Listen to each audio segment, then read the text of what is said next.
ഒരു അട്ടഹാസമാണ്, ചിലപ്പോൾ പാട്ടാണ്. ചെന്ന് നോക്കിയപ്പോ കണ്ടത് വിചിത്രമായിരിക്കുന്നതായ രൂപമാണ്. 1000 കൈകളും അത്ര തന്നെ ആയുധങ്ങൾ. സൂര്യചന്ദ്രന്മാരെല്ലാം എത്ര പ്രപഞ്ചങ്ങളുണ്ടോ അത്രയും പ്രപഞ്ചത്തിലെ സൂര്യചന്ദ്രന്മാരെല്ലാവരും ഒന്നിച്ചുദിച്ചതുപോലെയുള്ളതായ തേജോരാശി. ഇതാരും അത്ഭുതമാണ്. എല്ലാവരും ചെന്ന് മഹിഷാസുരന്റെ അടുത്ത് കാര്യം പറഞ്ഞു. മഹിഷാസുരൻ പറഞ്ഞ അത്രയും സൗന്ദര്യത്തോടു കൂടിയവളാണെങ്കിൽ അവളെ ഇവിടേക്ക് കൂട്ടിക്കൊണ്ടുവരും. ആദ്യം ആരാണ്, എന്താണ് ഉദ്ദേശം എന്നൊക്കെ ഒന്ന് അറിഞ്ഞു വരും. ഇത് കേട്ട് എല്ലാവരും ദൂതന്മാരോരോരുത്തരുമായി മന്ത്രിമുഖ്യന്മാരുടെ നേതൃത്വത്തിൽ ആ ദേവിയുടെ അരികത്തെത്തി ദേവിയോട് ചോദിച്ചു, ഞങ്ങളുടെ മഹിഷാസുരന്റെ ഭൃത്യന്മാരാണ്. ഭഗവതി ഇരിക്കുന്നത് സിംഹത്തിന്റെ പുറത്താണ്. അതിഘോരമായിരിക്കുന്ന രൂപം കണ്ട് ഭയമുണ്ടെങ്കിലും ഭയമൊന്നും പുറത്ത് കാണിക്കാതെയാണ് മന്ത്രിമുഖ്യന്റെ വരവ്. മന്ത്രിമുഖ്യൻ പറയുന്നത്, ഈ ലോകത്തിന്റെ മുഴുവൻ അധിപതി ഇപ്പോൾ മഹിഷാസുരനാണ്. ഏകഛത്രാധിപതിയായി വാണരുന്നതാണ് മഹിഷാസുരൻ.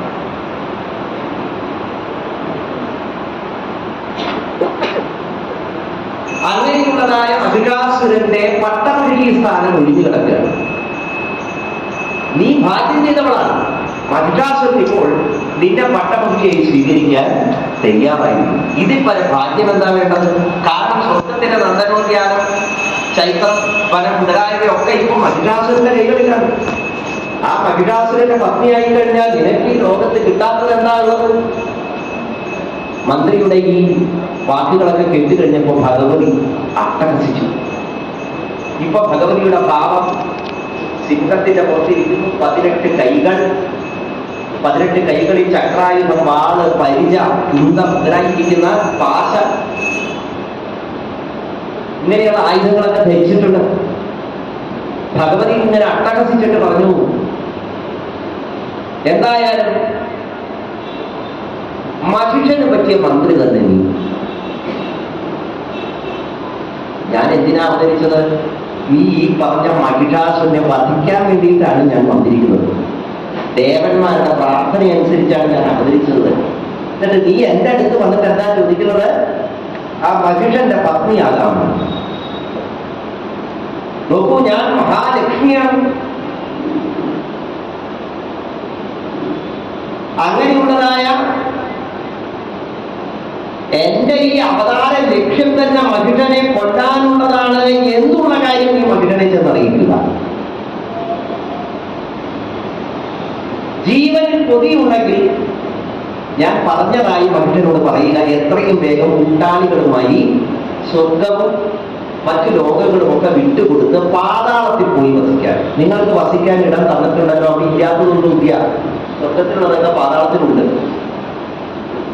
മറ്റുള്ളവരുടെ സ്വാതന്ത്ര്യത്തിലും സ്വസ്ഥതയിലും കടന്നാക്രമിച്ച് അതുകൂടി സ്വന്തമാക്കണമെന്നുള്ളതായ ഈ അക്രമ സ്വഭാവം മഹിഷന് ജന്മനാ ഉള്ളതാണെന്ന് എനിക്കറിയാം. അതുകൊണ്ട് ഒന്നുകിൽ ആ ജന്മനാ ഉള്ള സ്വഭാവം നിയന്ത്രിച്ച് ഇവിടെ നിന്ന് പോവുക, അല്ലെങ്കിൽ ഞാനിതാ അവനെ അധികം വൈകാതെ തന്നെ വധിക്കും. ഇത് ചെന്നറിയിക്കൂ. ഇത് കേട്ട് മന്ത്രിമുഖ്യൻ അല്പം ഭയത്തോടെയാണെങ്കിലും പറഞ്ഞു, അല്ലയോ സുന്ദരി, ഈ മഹിഷനുമായിട്ട് യുദ്ധം ചെയ്യുന്നത് അത്ര നല്ല കാര്യമല്ലാട്ടോ. ഇവിടെ ദേവന്മാരായിരിക്കുന്ന ഇന്ദ്രൻ, അഗ്നി, യമൻ, വരുണൻ, വായു, എന്തിന് മഹാവിഷ്ണു, ശ്രീ പരമേശ്വരൻ വരെ യുദ്ധം ചെയ്തിട്ട് മഹിഷന്റെ മുമ്പിൽ തോറ്റുപോയി. അതുകൊണ്ട് ആ മഹിഷന്റെ മുമ്പിൽ യുദ്ധസന്നദ്ധനായി മഹിഷൻ വന്നാൽ പിടിച്ചു നിൽക്കാൻ നിനക്ക് സാധിക്കില്ല. ഈ ഒരു സ്ത്രീയല്ലേ,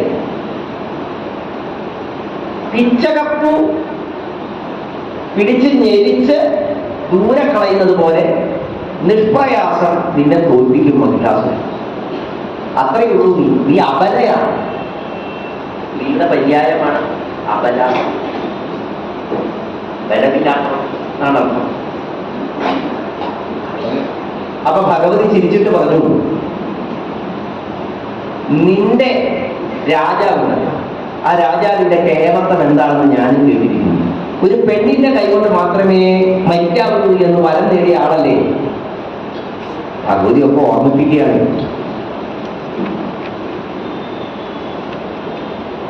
അതുകൊണ്ട് തന്നെ അവനൊരു വിവരവുമില്ലാത്തവനാണെന്ന് എനിക്ക് മനസ്സിലായി. കാരണം ആരെങ്കിലും ഇങ്ങനെ ഒരു വരം വാങ്ങും?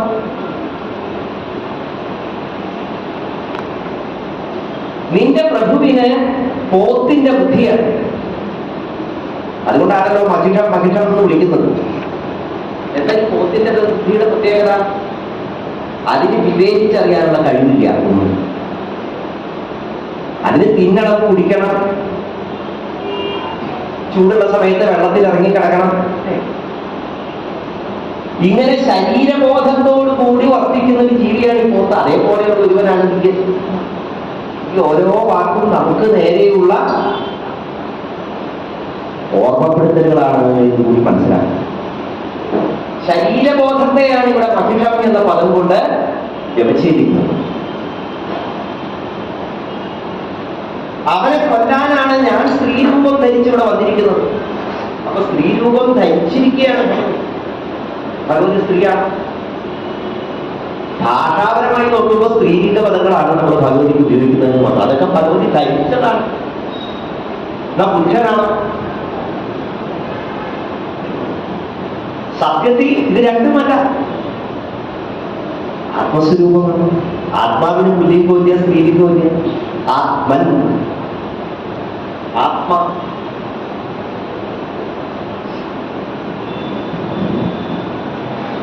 മൃത്യു വന്നെടുക്കുമ്പോൾ നിന്റെ മഹിഷാസുരന്റെ ഗർഭോ ആയുധങ്ങളോ ഒന്നും മൃത്യുവിന് മുമ്പിൽ വിലപ്പോകില്ല. ഇപ്പോൾ നീ അവനോട് ചെന്ന് പറയുക, അവന്റെ മൃത്യുവാണ് ഞാൻ എന്ന്. വേഗം തന്നെ മന്ത്രി മടങ്ങിപ്പോയി മഹിഷാസുരനെ ചെന്ന് കണ്ട് കാര്യമൊക്കെ പറഞ്ഞു. ഇങ്ങനെയൊക്കെയാണ് പറയുന്നത്. ഇതൊക്കെ കേട്ട് കഴിഞ്ഞപ്പോൾ മഹിഷാസുരൻ പറഞ്ഞു, സാമം ദാനം ഭേദം തെണ്ടെന്നാണല്ലോ പറയുന്നത്. അല്ല വാക്ക് വന്നില്ലെങ്കിൽ പിന്നെ കുറച്ച് പേടിപ്പിച്ച് കൂട്ടിക്കൊണ്ടുവരിക, പേടിപ്പിച്ചിട്ടും വന്നില്ലെങ്കിൽ ബലം പ്രയോഗിച്ചു കൊണ്ടുവരിക. അതാണല്ലോ. അപ്പൊ വേഗം മന്ത്രിമുഖ്യന്മാരെയൊക്കെ ഒന്നുകൂടി വിളിച്ചുകൂട്ടി മഹിഷാസുരൻ. അവരോടുമായിട്ട് ആലോചിച്ചു. ഒരു സ്ത്രീ വീപ്പളക്കിയെന്ന് വിചാരിച്ച് നമ്മൾ ഭയപ്പെടേണ്ട കാര്യമുണ്ടോ എന്നാണ് ചില മന്ത്രിമാര് പറഞ്ഞത്. ഈ കള്ളം പറയുക, വെറുതെ ഓരോന്നും പറഞ്ഞ വാക്കുകളെ കൊണ്ട് ആൾക്കാരെ ഇങ്ങനെ പ്രകോപിപ്പിക്കുക, ഇതൊക്കെ സ്ത്രീകളുടെ സ്വഭാവമാണ്. അതുകൊണ്ടാണല്ലോ സ്ത്രീകളെ ചവല എന്ന് വിളിക്കുന്നത്. ആണോ? ഭഗവതി പറയുന്നതാണ്, ഞാൻ പറയുന്നതല്ല. അപ്പൊ അതുകൊണ്ട് അവൾ ഈ പറഞ്ഞതൊന്നും കാര്യമാക്കണ്ടാക്കിയ മഹിഷാസുര. അങ്ങ് ഈ ത്രിലോകങ്ങളെ ജയിച്ച ആളാണ്. അങ്ങേക്കോ ഏത് വിധത്തിലുള്ള രൂപമെടുക്കാനും ഏത് തരത്തിലുള്ള ആയുധങ്ങൾ പ്രയോഗിക്കാനും ആരെ വേണമെങ്കിലും കീഴ്പ്പെടുത്താനും കഴിവുള്ളവരായ ഞങ്ങളെപ്പോലുള്ള മന്ത്രിമുഖ്യന്മാര് ചുറ്റുമുണ്ട്. പിന്നെ എന്തിനാ രാജാവ് പേടിക്കുന്നത്? അവരുടെ ജൽപ്പനങ്ങളൊക്കെ വക്രോക്തികളാണ്. അവർ യഥാർത്ഥത്തിൽ ഈ പറയുന്നതിന്റെ ഉള്ളിൽ മഹിഷന്റെ വീര്യം കാണാനുള്ള കൊതി കൊണ്ട് പറയുന്നതാണ്. അതുകൊണ്ട് അങ്ങയോടുള്ള ആരാധനയാണ് അവളെ കൊണ്ട് ഇത് പറയിപ്പിക്കുന്നത്. കാരണം പുരുഷനെ ചൊടിപ്പിച്ചാലേ പുരുഷന്റെ ആ വീരഭാവം പുറത്തു വരുന്നു എന്ന് നന്നായിട്ട് അറിയാവുന്ന സ്ത്രീകൾ എപ്പോഴും പുരുഷന്മാരെ ഇങ്ങനെ വക്രോക്തികളാൽ പ്രചോദിപ്പിച്ചുകൊണ്ടിരിക്കുന്നു.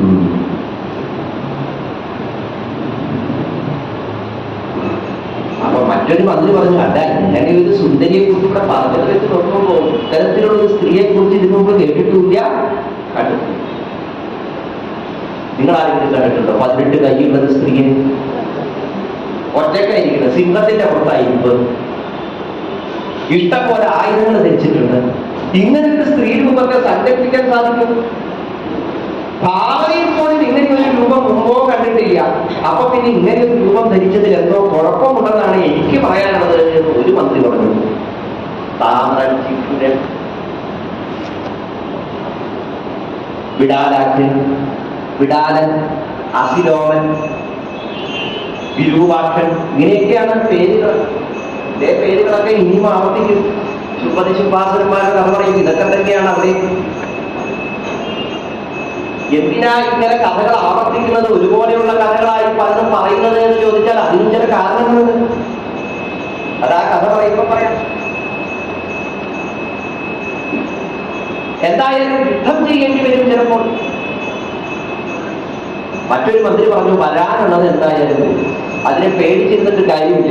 അഥവാ ഭക്തവ്യാനം വാരാണി ഭവന്റെ സർവത്ര. എന്തെങ്കിലും ഭവിക്കേണ്ടതായിട്ടുണ്ടെങ്കിൽ വാതിലടച്ച് കുത്തിയിട്ട് ഇരുന്നിട്ട് കാര്യമൊന്നുമില്ല. ചുമരുമ്പോ വേറെ വാതിലുണ്ടാക്കി അത് എടുക്കുകയും. അപ്പൊ അതുകൊണ്ട് ഇനി എന്ത് സംഭവിക്കുമെന്ന് ആലോചിച്ച് വിഷമിച്ചോ പേടിച്ചോ ഇരിക്കുന്നതിൽ അർത്ഥമില്ല. താമ്രൻ പറഞ്ഞു, ഞാൻ പോയി ദേവിയോട് സംസാരിക്കാം. താമ്രൻ പുറപ്പെട്ടു. താമ്രൻ ദേവിയോട് ആ മഹിഷാസുരനെ വിവാഹം ചെയ്യും, നിനക്ക് എല്ലാ തരത്തിലുള്ളതായ സ്വാതന്ത്ര്യവും ഉണ്ടാവും, ഈ ലോകത്തിലെ സർവ്വസുഖങ്ങളും അനുഭവിക്കാതെ ഇങ്ങനെ പറഞ്ഞു കഴിഞ്ഞപ്പോൾ ദേവി ചിരിച്ചുകൊണ്ട് താമ്രനോട് പറഞ്ഞു, ഞാൻ ഭർത്താവിനെ അന്വേഷിക്കുന്നവളാണെന്ന് നിന്നോട് ആരെങ്കിലും പറഞ്ഞു? അങ്ങനെയാണെങ്കിൽ ഞാൻ ഇവിടെ വന്ന് എനിക്ക് പറ്റിയ ഭർത്താവുണ്ടോ എന്ന് ചോദിച്ചിട്ടാണ് നിൽക്കണത് എന്ന് വെച്ച് കഴിഞ്ഞാൽ, ഒരു ഭർത്താവിനെ എനിക്ക് കാണിച്ചു തരാൻ വേണ്ടി നീ വന്ന് ഈ പറഞ്ഞ വാക്കുകളെയൊക്കെ ഞാൻ സ്വീകരിക്കേണ്ടതാണ്. ഞാൻ അതിനു വേണ്ടിയിട്ട് അല്ലല്ലോ ഇവിടെ വന്നിരിക്കുന്നത്. എനിക്ക് ഒരു നാഥനുണ്ട്. ആ നാഥനോ സർവാന്തര്യാമിയാണ്, സർവത്തിനും നാഥനാണ്. അങ്ങനെ ഈ ജഗത്ത് മുഴുവൻ നിറഞ്ഞു നിൽക്കുന്ന ഒരു നാഥൻ തുണയായിട്ടുള്ളവളാണ് ഞാനെന്നിരിക്കെ ഒരു പോത്തിനെ ഞാൻ എന്തിന് കല്യാണം കഴിക്കണം? ജീവിക്കാൻ ആഗ്രഹമുണ്ടെങ്കിൽ അത്രയും പേർക്ക് ഇവിടെ നിന്ന് പോയിക്കൊള്ളുക, അല്ലെങ്കിൽ യുദ്ധം ചെയ്ത് മരിക്കുക എന്റെ കൈകൊണ്ട്. ദേവി ഇത്രയും പറഞ്ഞങ്ങൾ അട്ടഹസിച്ചു. വേഗം തന്നെ താമ്രം പേടിച്ച് തിരിച്ചുപോയി. മനുഷ്യനോട് പറഞ്ഞു, ഇത് ശരിയല്ല, കാര്യങ്ങളൊക്കെ നമ്മൾ വിചാരിച്ച മാതിരിയൊന്നുമല്ല. ഈ നമ്മൾ വിചാരിച്ച പോലെ ഒരു പുരുഷനെ തേടി വന്നവളല്ല. ഇതെന്തോ ഗൂഢാലോചനയുണ്ട് ദേവന്മാരെ. നമ്മള് ഉചിതപൂർവം ചിന്തിച്ച് പ്രവർത്തിച്ചില്ലെങ്കിൽ ഈ അസുര വംശം തന്നെ മുടിയും ചിലപ്പോൾ. അപ്പൊ വിടാതെ പറഞ്ഞു, നോക്കൂ, എനിക്ക് തോന്നുന്നത് ഈ ദേവന്മാരൊക്കെ കൂടി അവരുടെ ശക്തിയിൽ നിന്ന് പടച്ചെടുത്തതായ ഒരു രൂപമാണ് ഇവൾ എന്നാണ് പറഞ്ഞതിന് കുറച്ചൊക്കെ യാഥാർത്ഥ്യമുണ്ടെങ്കിലും അതെന്താണെന്ന് മനസ്സിലാക്കാത്തത് കൊണ്ട് പറയാൻ അറിയില്ല. അതാണ് വിടാലായിട്ട് ഇങ്ങനെ പറഞ്ഞത്. അപ്പൊ ദേവന്മാരുടെ എന്തോ ഒരു ശക്തി കൊണ്ടുണ്ടായിട്ടുള്ളതാണ്. ഈ ആഭിചാരത്തിൽ നിന്നൊക്കെ ദുർദേവതകളെ സൃഷ്ടിക്കാനൊക്കെ കേട്ടിട്ടില്ല. അതുപോലെ അപ്പൊ നമ്മളെ നശിപ്പിക്കാൻ വേണ്ടി അവരെന്തോ മന്ത്രം ജപിച്ചുണ്ടാക്കിയതാണ് ഇങ്ങനെയൊരു രൂപം. സ്ത്രീ അബദ്ധയാണ് എന്ന് വിചാരിച്ച ദേവന്മാർ സ്ത്രീയെ മുൻനിർത്തി നമ്മളോട് യുദ്ധം ചെയ്യാൻ വന്നിരിക്കുകയാണ്. സാധാരണഗതിയില് യുദ്ധത്തിൽ സ്ത്രീകൾ പങ്കെടുക്കാറില്ല. ഇപ്പോഴത്തെ യുദ്ധത്തിലല്ല പറഞ്ഞത്. ഇപ്പൊ യുദ്ധം മുഴുവൻ സ്ത്രീകളുടെ നേതൃത്വത്തിലാണ്. അത് ആഭ്യന്തര യുദ്ധമായാലും രാജ്യാന്തര യുദ്ധമായാലും. പക്ഷെ പണ്ടത്തെ യുദ്ധങ്ങളിലൊന്നും സ്ത്രീകൾ പങ്കെടുക്കുന്നത് രാമായണത്തിൽ സ്ത്രീകൾ പങ്കെടുത്തിട്ടുണ്ടോ? രാമരാവണ യുദ്ധത്തിൽ ഉണ്ടോ? നേരിട്ട് ആയുധവുമായിട്ട് ഒരു സ്ത്രീയും പങ്കെടുത്തിട്ടില്ല. മഹാഭാരത യുദ്ധത്തിലോ അതിലും പങ്കെടുത്തിട്ടില്ല. പക്ഷെ ഈ രണ്ട് യുദ്ധത്തിനും കാരണം ആരാ?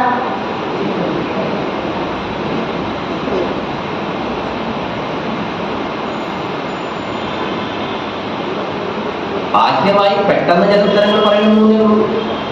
ആത്യന്തികമായി വ്യാഖ്യാനിച്ച് പോകുമ്പോൾ യുദ്ധത്തിന്റെ കാരണം ഇതൊന്നുമല്ല, അത് വേറെ കാര്യം.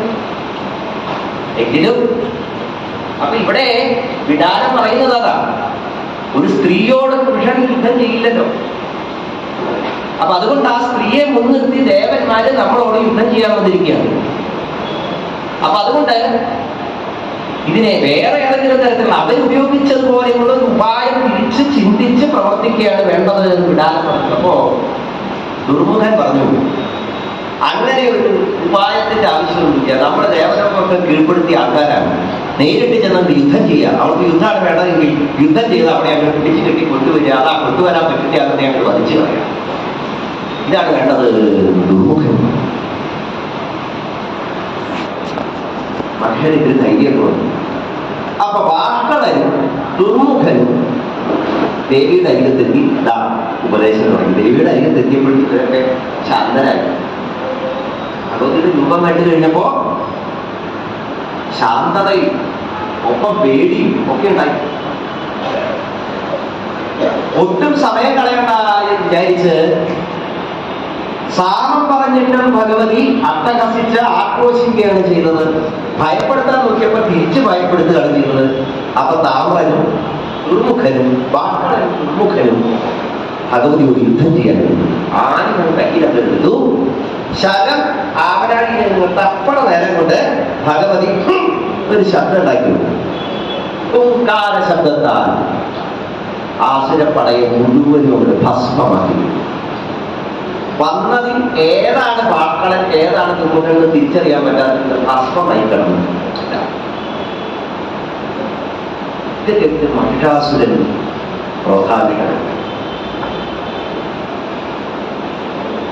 യുദ്ധം ചെയ്യണം എന്നതിന് തീരുമാനിച്ച് യുദ്ധത്തിൽ ഒരുപ്പെട്ടപ്പോ അസിതം അവനെ വിടാനെന്ന് പറഞ്ഞു, ഞങ്ങളെ യുദ്ധത്തിൽ പോവാം. അത് രണ്ടുപേരും ഭഗവതിയുടെ അതിഘോരമായിരിക്കുന്നതായ യുദ്ധം ഇപ്പൊ തുടങ്ങും എന്നുള്ള അവസ്ഥയില് അസിതം അവനെ വിടാനാക്കിയും ഭഗവതിയോട് പറഞ്ഞു, അല്ല ഇങ്ങനെ ഒരു കായ്പില്ലാതെ അസുരന്മാരെ കൊല്ലുന്നതിന് എന്ത് യുക്തിയാണുള്ളത്? ഹേ സുന്ദരി, അതുകൊണ്ടാ ചോദിക്കണത്. ഒരു കാര്യമില്ലാതെ ഇങ്ങനെ അസുരന്മാരെ കൊല്ലേണ്ട കാര്യമുണ്ടോ? അറിവുള്ള ആളുകൾ അങ്ങനെയല്ലേ, നമ്മളെ ദ്രോഹിച്ചാലല്ലേ തിരിച്ചു ദ്രോഹിക്കൂ. ഞങ്ങൾ നല്ല കാര്യമല്ലേ പറഞ്ഞേ ദേവിയുടെ അരികത്ത് വന്ന്, എന്താ മഹിഷാസുരന്റെ പത്നിയാവണമെന്ന് വേറൊന്നും പറഞ്ഞിട്ടില്ല. അതിനിങ്ങനെ യുദ്ധം ചെയ്യണമെന്ന് ആക്രോശിച്ചത് സുന്ദരിയല്ലേ.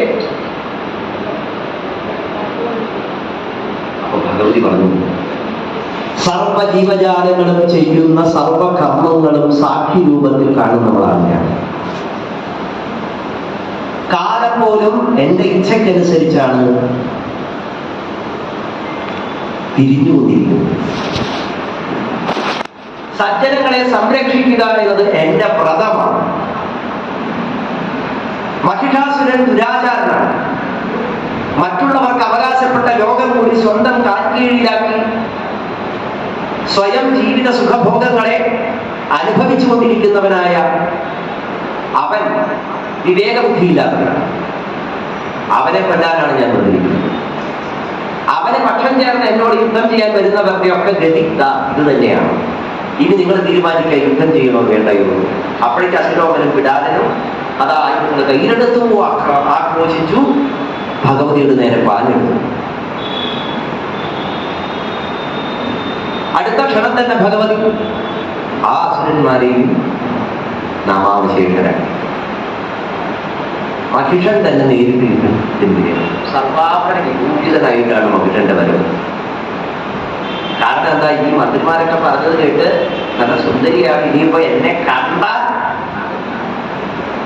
ചിലപ്പോ നേരെ അങ്ങനെ കല്യാണം കഴിച്ചാലോ എന്ന് വിചാരിച്ചിട്ട് നല്ല കോലമൊക്കെ കെട്ടിയിട്ടാണ് മഹിഷാസുരന്റെ വരവ്. എന്ത് കോലം കിട്ടിയാലും പൂത്ത് എന്താണെന്ന് കാണിച്ചിട്ടത്.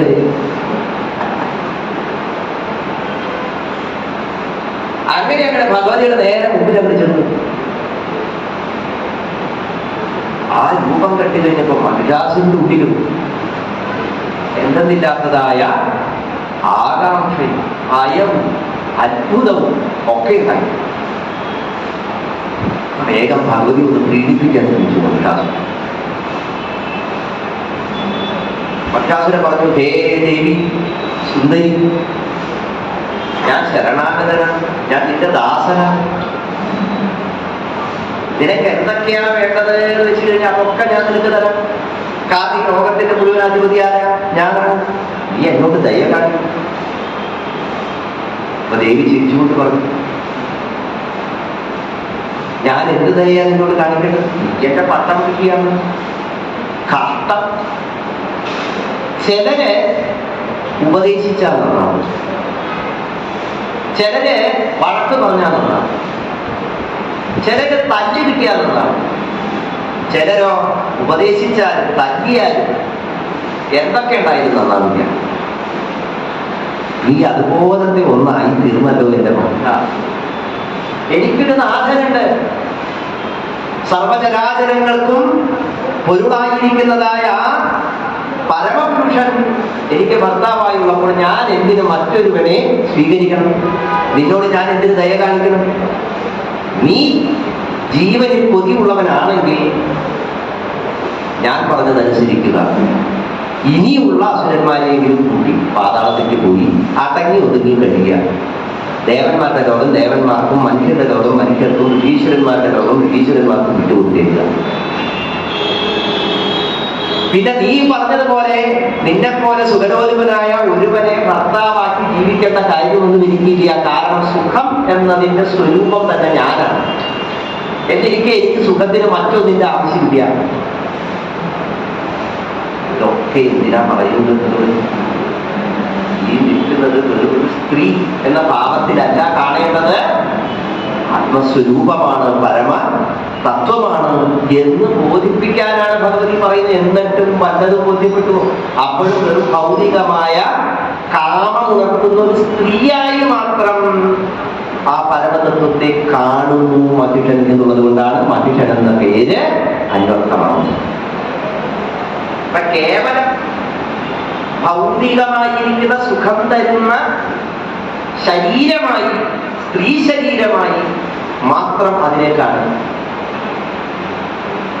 അല്ലെങ്കിൽ ഈ ശരീരത്തെ മാത്രം കണ്ട് ആ സുഖത്തിൽ മാത്രം മനസ്സർപ്പിച്ച് ജീവിക്കുന്നവരുടെ കഥ ഇത് തന്നെയാണ്. നശ്വരതയോട് ചേർന്നിരുന്നാൽ നമ്മളും നശ്വരരാകും, അനശ്വരതയോട് ചേർന്നിരുന്നാലോ നമ്മളൊക്കെ അനശ്വരരാകും. ഭാര്യാഭർത്തൃ ബന്ധത്തിന്റെ തന്നെ കാതലായ തത്വം ഇതാണ്. ശ്രീമദ് ഭാഗവതത്തിൽ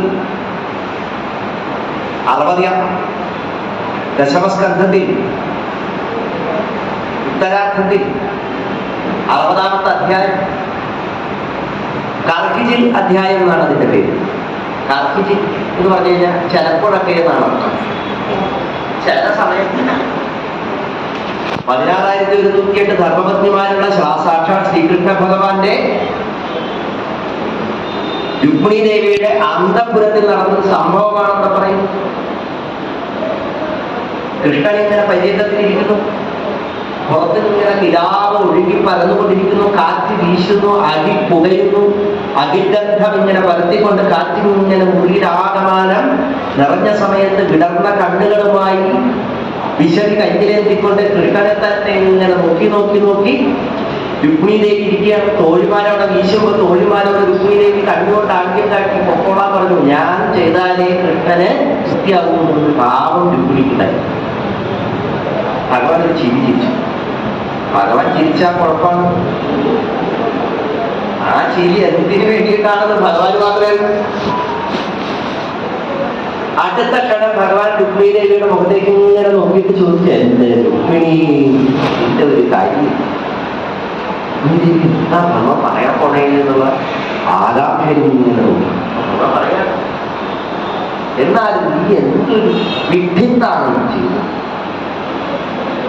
എന്നെ കല്യാണം കഴിച്ചു കഷ്ടം. എത്ര രാജാക്കന്മാര്, ബലശാലികളും ഐശ്വര്യവാന്മാരും ഒക്കെയായ എത്ര രാജാക്കന്മാരന്ന് കുട്ടികൃതത്തിന് വന്നതാ ദേവിയെ കല്യാണം കഴിച്ചു.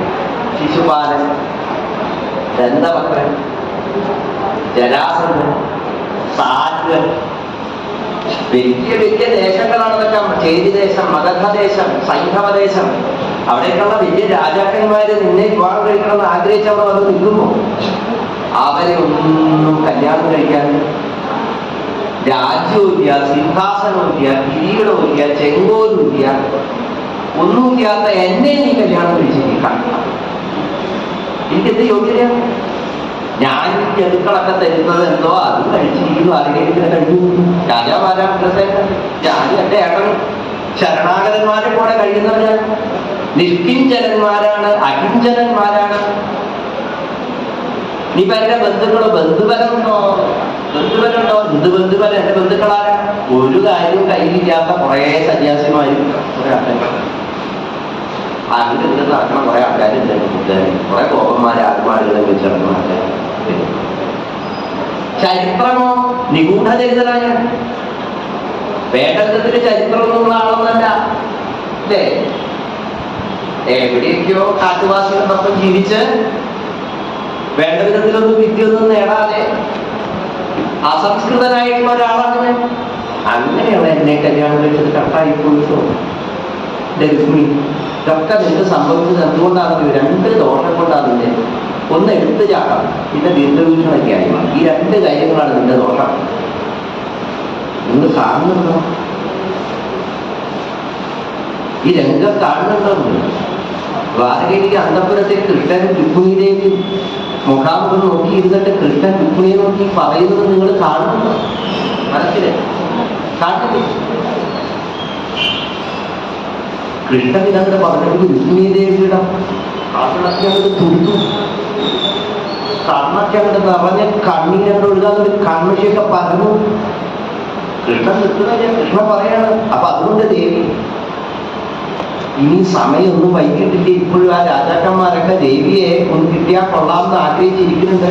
എനിക്കാണെങ്കിൽ ദ്വാരകയിൽ വന്ന ശേഷം ദേവിയുടെ കാര്യങ്ങളൊന്നും വേണ്ടതിട്ട് നോക്കാനൊന്നും പറ്റിയിട്ടില്ല. എനിക്ക് എന്തൊക്കെ കാര്യങ്ങൾ വന്നപ്പോഴേക്കും ഞാൻ ആ പാണ്ഡവന്റെ കാര്യം നോക്കാൻ അങ്ങോട്ട്. അത് കഴിഞ്ഞപ്പോഴേക്കും ആ യുദ്ധത്തിന്റെ കാലം 17 യുദ്ധം നടന്നു. 18ാമത് യവനാസുര യുദ്ധത്തിന് എന്ത് യുദ്ധം. നാട്ടുകാരുടെ കാര്യം നോക്കാൻ എനിക്ക് ദേവിയുടെ എന്തെങ്കിലും ഒരു ആഗ്രഹം ഞാൻ നിർവഹിക്കുന്നത്. ഞാൻ എന്തെങ്കിലും ചോദിച്ചിട്ടുണ്ടോ ദേവിയോട്? കൂടെ കഴിച്ചോ, കാപ്പി കുടിച്ചോ? ഒന്നും ഞാൻ ചോദിച്ചു. പക്ഷെ അതിനൊന്നും നേരം ചെയ്യില്ല. വെറുതെ ഈ പ്രേമം എന്നൊക്കെ പറഞ്ഞ് ഒരു കത്തൊക്കെ അയച്ച് എന്നെ കുറിച്ച് കൊണ്ടുവന്നു. അപ്പൊ ദേവി വിചാരിക്കും അങ്ങനെയാണെങ്കിൽ ഞാൻ കത്തയച്ചപ്പോൾ എന്തിനാ വന്നേ, എന്നോട് ഇഷ്ടം കൊണ്ടല്ലേ വന്നേ ദേവി വിചാരിക്കും. അങ്ങനെയൊന്നും അല്ലല്ലോ. ഞാനവിടെ വന്നത് എനിക്കിങ്ങനെ കത്തയച്ച പറഞ്ഞാൽ പിന്നെ എന്നെ ഒന്നും അല്ലാന്ന് കാണുന്ന കുറെ ആൾക്കാരൊക്കെ ഉണ്ടല്ലോ അവിടെ, ഈ ശിശുപാലനും ദന്തവത്തൊക്കെ. അവരുടെ മുമ്പിൽ ഒരാളാവാൻ പറ്റിയ ഒരു അവസരം വിചാരിച്ചിട്ട് ഞാനെന്ത് വന്ന് ദേവിയെ പിടിച്ചുകൊണ്ട് പോയി എന്ന് മാത്രം. അപ്പൊ അവരുടെ മുമ്പിലൊക്കെ ആരായി ഞാൻ? അതിനു വേണ്ടിയിട്ടാണ് ഞാൻ അല്ലാണ്ട് ഇപ്പൊ ദേവിയോടുള്ള പരമപ്രേമഭാവം അങ്ങനെയൊന്നുമില്ല. ശബ്ദത്തിൽ നോക്കിയപ്പോ ഇതെന്താണ് ബോധം കെട്ടില്ല. ബോധം കെട്ട് പര്യന്തത്തിൽ നിന്ന് തീരുന്ന സമയത്ത് വേഗം തന്നെ അപ്പം തന്നെ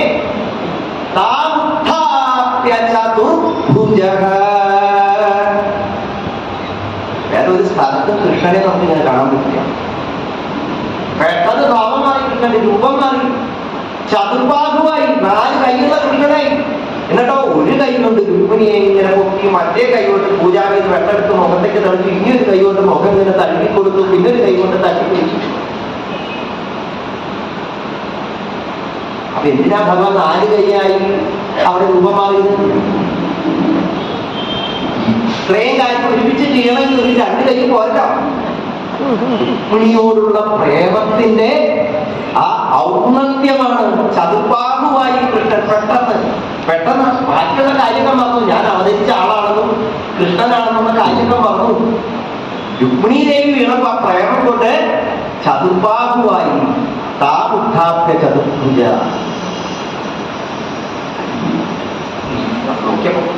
ചെന്താമരപ്പൂ പോലെ ഇങ്ങനെ തുടുത്ത് മഹാലക്ഷ്മിയുടെ മുഖേ കണ്ണൊക്കെ ഇങ്ങനെ കൺമശയൊക്കെ കടഞ്ഞിങ്ങനെ മുഖത്തൊക്കെ ഇങ്ങനെ പരന്നിട്ട്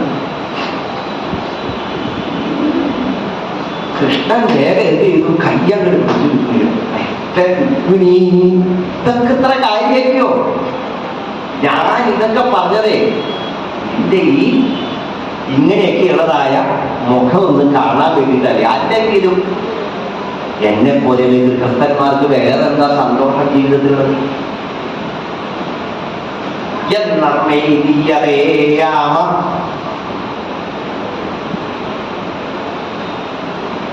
അയം ഹി പരമോലാഭോ ഗൃഹേഷു ഗൃഹമേധിനാം എന്നർമ്മേയാമ. അല്ലെങ്കിൽ ഇതൊക്കെ തന്നെയാ പരമലാഭം ഗൃഹസ്ഥന്മാരായിട്ടുള്ള ആളുകൾക്ക്. എന്ത് എപ്പോഴെങ്കിലും ഭാര്യാഭർത്താക്കന്മാർ ഒരുമിച്ചിരിക്കുന്ന അവസരത്തിൽ എന്തെങ്കിലുമൊക്കെ ഒരു തമാശ പറയുക, എന്തെങ്കിലുമൊക്കെ ഒന്ന് പരിഭവിക്കുക, അതൊക്കെയല്ലേ ഗൃഹസ്ഥന് കിട്ടുന്ന ജീവിതത്തിലെ ആകെ കൂടിയുള്ള സന്തോഷം. ബാക്കിയുള്ള സമയവും അതിൽ കൊണ്ട് നടക്കും. നെട്ടോട്ടം ഓടലാണ്. ഈ കാള വണ്ടി വലിക്കുന്ന പോലെയാണ്. കാലത്ത് മുതൽ വൈകുന്നേരം വരെ കാള വണ്ടി വലിക്കുക. എന്തിനാ വണ്ടി വലിക്കണേ? ഈ വണ്ടി ഇങ്ങനെ വലിച്ചുകൊണ്ട് പോകുമ്പോ ഇടയ്ക്ക് ചിലപ്പോ ഉച്ചയ്ക്കൊക്കെ എവിടെയെങ്കിലും പല മരത്തിന്റെ ചുണ്ടും കെട്ടിയിട്ട് കുറച്ച് തണ്ടും പിണ്ണാക്കും കുറച്ച് വെള്ളവും പുല്ലും കിട്ടും. അത് കിട്ടാൻ വേണ്ടിയിട്ടാണ് കാലത്ത് മുതൽ ഈ വണ്ടി വലിച്ചുകൊണ്ടിരിക്കുന്നത് എന്ന് പറയുന്നത് പോലെ ഗൃഹസ്ഥന്മാരിൽ ഇതിങ്ങനെ വലിച്ചുകൊണ്ടിരിക്കുന്നതിനാണ് ഇറച്ചി കിട്ടുന്ന ഏകാന്തത്തിൽ കിട്ടുന്ന ഈ കുസൃതിയും തമാശയും അതുകൊണ്ട് കിട്ടുന്ന ആനന്ദത്തിനും വേണ്ടിയല്ലേ ഗൃഹസ്ഥന്മാർ യഥാർത്ഥത്തിൽ ഈ ഗൃഹസ്ഥ ധർമ്മത്തെ തന്നെ സന്തോഷത്തോടുകൂടി സ്വീകരിച്ച് അതനുഭവിച്ചുകൊണ്ടിരിക്കുന്നത് എന്നാണ് ഭഗവാൻ പറയുന്നത്. ഉദാത്തമായ ജീവിത ചിന്തയാണ് എന്ന് നിങ്ങൾ ആലോചിക്കുക. അതവിടെ തീരുന്നില്ല. ഞാനിപ്പോഴും ചുരുക്കിയാണ് പറയുന്നത്, വിസ്തരിക്കാൻ സമയമില്ല. അപ്പൊ രുക്മിണീ ദേവിയുടെ ഭാവം മാറി. അല്ലെങ്കിൽ 4 കൈയുള്ള കൃഷ്ണനെ കണ്ടപ്പോ തന്നെ രുക്മിണിക്ക് സമാധാനം, ഇനിയിപ്പോ എന്തൊക്കെ ആയാലും ഭഗവാൻ എന്നെ ഉപേക്ഷിക്കില്ല എന്ന് ഉറപ്പായിരുന്നു. അപ്പോ അതുവരെ എന്താ ഇപ്പം ഭഗവാൻ എന്നെ ഇട്ടേച്ച് പോവുന്നുള്ള ഭാവമായിരുന്നു. അത് മാറി. ഒരിക്കലും ഭഗവാൻ തന്നെ ഉപേക്ഷിക്കില്ല എന്നുള്ള ആ ആത്മധൈര്യം വന്നത് രുക്മിണി ദേവി പറഞ്ഞു. അതെ കൃഷ്ണ, ഭഗവാൻ പറഞ്ഞതൊക്കെ ശരിയാണ്. ഭഗവാൻ കുറെ ദോഷമുണ്ടെന്ന് പറഞ്ഞു. 18 ദോഷമാണ് പറഞ്ഞത് കൃഷ്ണന്. അത് ശരിയാ, 18 ദോഷമൊന്നുമില്ല. പക്ഷെ എനിക്ക് 2 ദോഷമുണ്ടെന്ന് പറഞ്ഞു. അത് ശരിയല്ല, എനിക്കൊരു ദോഷവുമില്ല. എന്താ എന്റെ ദോഷം പറഞ്ഞേ? അങ്ങ് പറഞ്ഞു ഞാൻ എടുത്തു ചാടി ചെയ്തു. എന്റെ എടുത്തുചാട്ടമാണ് ഇതിന്റെ കാരണം. പിന്നത്തെ കാര്യം എന്താ പറഞ്ഞത്? ദീർഘവീക്ഷണമില്ലായ്മ. ഇത് രണ്ടുമാണ് എന്റെ ദോഷമായിട്ട് പറഞ്ഞത്. അതെ, ഞാൻ എടുത്തു ചാടി ചെയ്തു. ശ്രുത്വാഗുണഭുവന സുന്ദരൻ നിർവിശ്യകർണവിവരം ഹരതോങ്കതാപം. കാലം കേട്ട് കേട്ട് കേട്ട് കേട്ട് കേട്ട് അങ്ങയുടെ ഗുണഗണങ്ങളെ കേട്ട് കേട്ട് കാതിലൂടെ ആ സൽക്കഥകൾ ഉരുകി എന്റെ ഹൃദയത്തിലേക്ക് ആ കഥകൾ ആഴ്ന്നിറങ്ങി എന്റെ ഹൃദയത്തിലൂടെ വിഷയസുഖങ്ങളാകുന്ന മലിന വാസനകളെ മുഴുവൻ ആ കൃഷ്ണ കഥകളെ തുരത്തി ഓടിച്ച് എന്റെ ഹൃദയം പ്രേമ പൂർണ്ണമായി കാലം കൃഷ്ണൻ കൃഷ്ണൻ കൃഷ്ണൻ കൃഷ്ണൻ കൃഷ്ണൻ കൃഷ്ണൻ എന്ന് ചിന്തിച്ച് ചിന്തിച്ചെടുത്ത തീരുമാനമാണ്.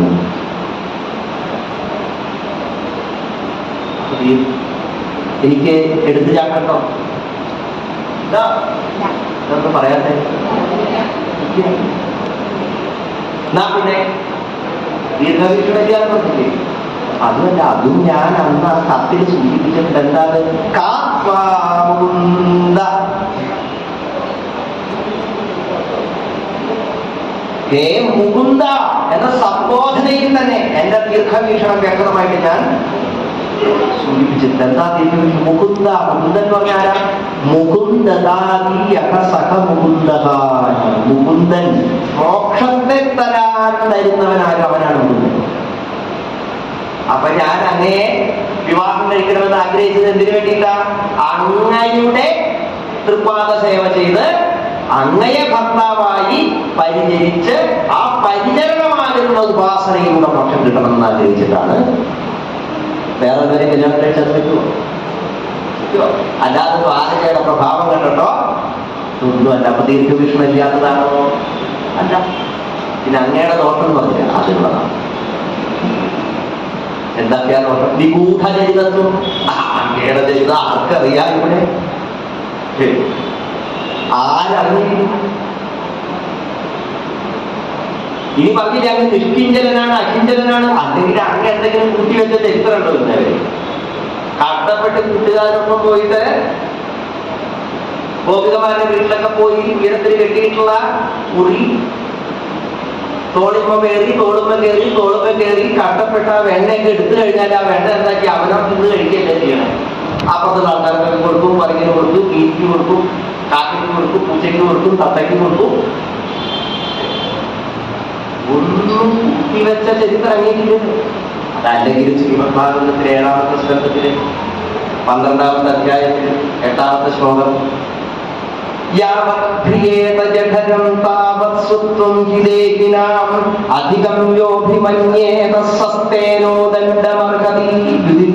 സംവാദമാണ്. കൃഷ്ണന്റെ ദർശനം എന്താണെന്ന് ഒറ്റ ശ്ലോകത്തിൽ പറഞ്ഞിരിക്കുന്നു. യാവത് പ്രിയേത ജഠരം താവത് സ്വത്വം ഹിതേഹിനാം. അവനവന്റെ വയറ് നിറയ്ക്കാൻ വേണ്ടിയിട്ടാണ് സകല ജീവജാലങ്ങളും നെട്ടോട്ടം ഓടിക്കൊണ്ടിരിക്കുന്നത്, അല്ലേ? അതെ. പക്ഷേ അവരവരുടെ വയറ് നിറഞ്ഞതിന് ശേഷം ഒരു വറ്റ് സൂക്ഷിച്ചു വെക്കുന്നുണ്ടെങ്കിൽ അവൻ കള്ളനാണ്, അവൻ ശിക്ഷാർഹനാണ് എന്നാണ് ഭഗവാന്റെ ദർശനം. ലോകത്തിൽ എവിടെയുണ്ട് ഇപ്പോൾ? പക്ഷെ ഭഗവാന്റെ ആ ദർശനത്തെ ജീവിതത്തിൽ സ്വാംശീകരിക്കാൻ അത്ര എളുപ്പമുള്ള കാര്യമില്ല. ആണോ? കൂട്ടിവെക്കാത്തവരാരെങ്കിലും ഉണ്ടോ? ഇല്ല. നാളത്തേക്ക് വേണ്ടി, മക്കൾക്ക് വേണ്ടി, മക്കളുടെ മക്കൾക്ക് വേണ്ടി, തലമുറകൾക്ക് വേണ്ടി. നമ്മൾ വീട് കിട്ടുമ്പോൾ പോലും എഞ്ചിനീയറോട് ചോദിക്കും എത്ര കാലം ഉറപ്പുണ്ടാവും, എന്ത് വാങ്ങുമ്പോഴും ഇൻഷുറൻസ് ഉണ്ടോ എന്ന് ചോദിക്കുന്നവരാണ്. അല്ലേ?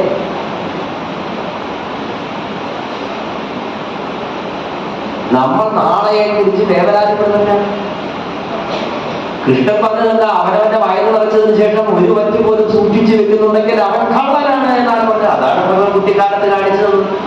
എവിടെയെങ്കിലൊക്കെ ആരെങ്കിലും വേണ്ട തൈരൊക്കെ കൂട്ടി വെച്ചിട്ട് അപ്പം കൊണ്ടുപോയി അതൊക്കെ കിട്ടി വയറ് നിറച്ചിട്ട് എല്ലാവരും വയറ് നിറഞ്ഞോ, അതൊക്കെ തട്ടി കുടിക്കാം, ഒക്കെ തട്ടി കുടിക്കാം. കൂട്ടി വെക്കുന്നത് പ്രധാനിക്കണം.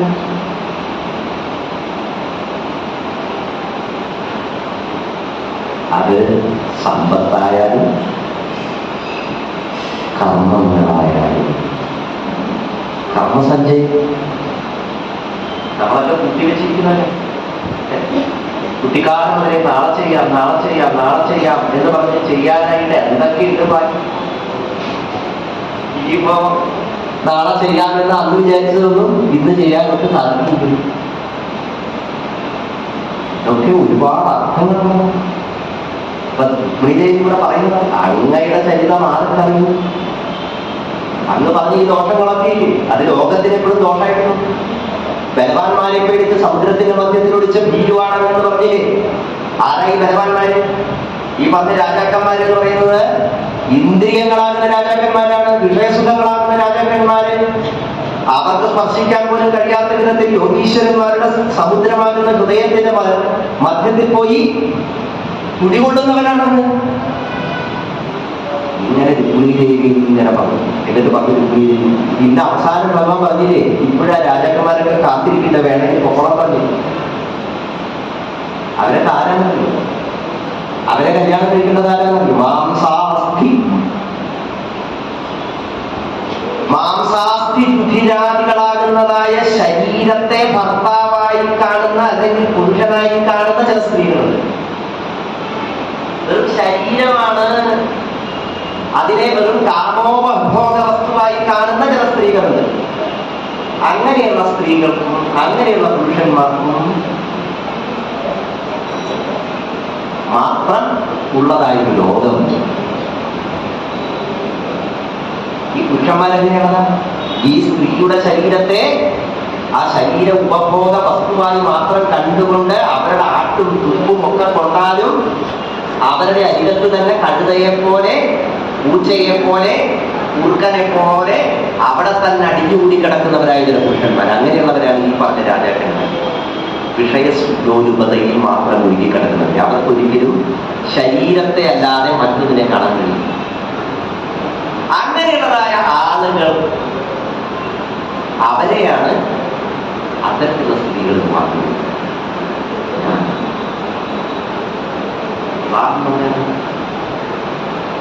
ആത്മാവ് ആത്മാവിനോട് ചേരുന്നു.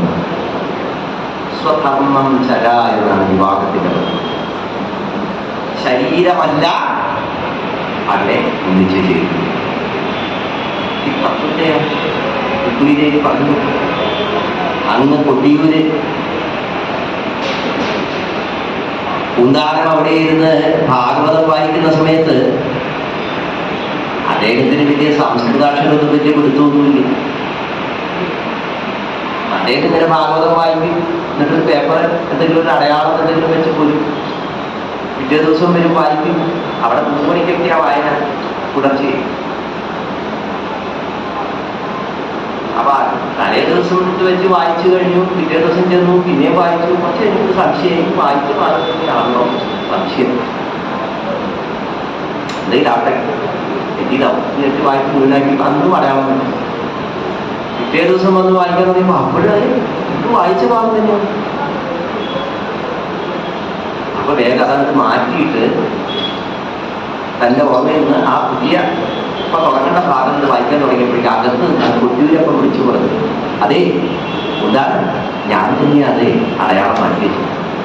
എന്താ ശരിക്കത് കേട്ടിട്ട് മതിയാവില്ല. അത് പൂന്താനത്തിന്റെ ഭക്തിമയത്തിലുള്ളതായ ആ ശബ്ദത്തിൽ അത് കേൾക്കാനുള്ള കൊതി കൊണ്ടാണ് ഞാൻ അടയാളം മാറ്റി വീണ്ടും വായിക്കൂ ഉദാഹരണം. അത് ഈ അധ്യായം കറക്റ്റ് ചെയ്തത്. ലോകത്തിന്റെ മാതൃകാ കുടുംബമായിരിക്കുന്ന പാർവതി പരമേശ്വരന്മാർക്ക് എത്ര കേട്ടാലും മതിവരാത്ത അധ്യായം എന്ന് പറയുമ്പോൾ നമ്മുടെയൊക്കെ കുടുംബ ദർശനമാണ് ആ അധ്യായത്തിൽ പറഞ്ഞത്. ഇത് നമ്മുടെ കുട്ടികൾക്ക് അറിയാത്തത് കൊണ്ടാണ് കല്യാണം കഴിഞ്ഞ അടുത്ത ആഴ്ച ഡൈവോഴ്സിന് പേപ്പർ കൊടുക്കുന്നത്.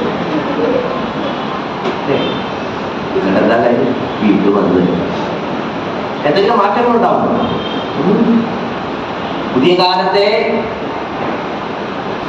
വ്യക്തിത്വ ജാഗരണ ക്ലാസ്സുകളിൽ ഉറക്കെ വിളിച്ചു പറയും, നിങ്ങളുടെ ലോകമാണ്, നിങ്ങളുടെ സ്വാതന്ത്ര്യമാണ്, നിങ്ങൾ നിങ്ങളുടെ സ്വാതന്ത്ര്യത്തിന് വേണ്ടി പ്രവർത്തിക്കൂ, ഇത് നിങ്ങൾ മാത്രം ജീവിച്ചു തീർക്കേണ്ടതാണ് എന്നൊക്കെ പറഞ്ഞ് ആഘോഷിക്കും. കേട്ട് കയ്യടിക്കുമില്ല.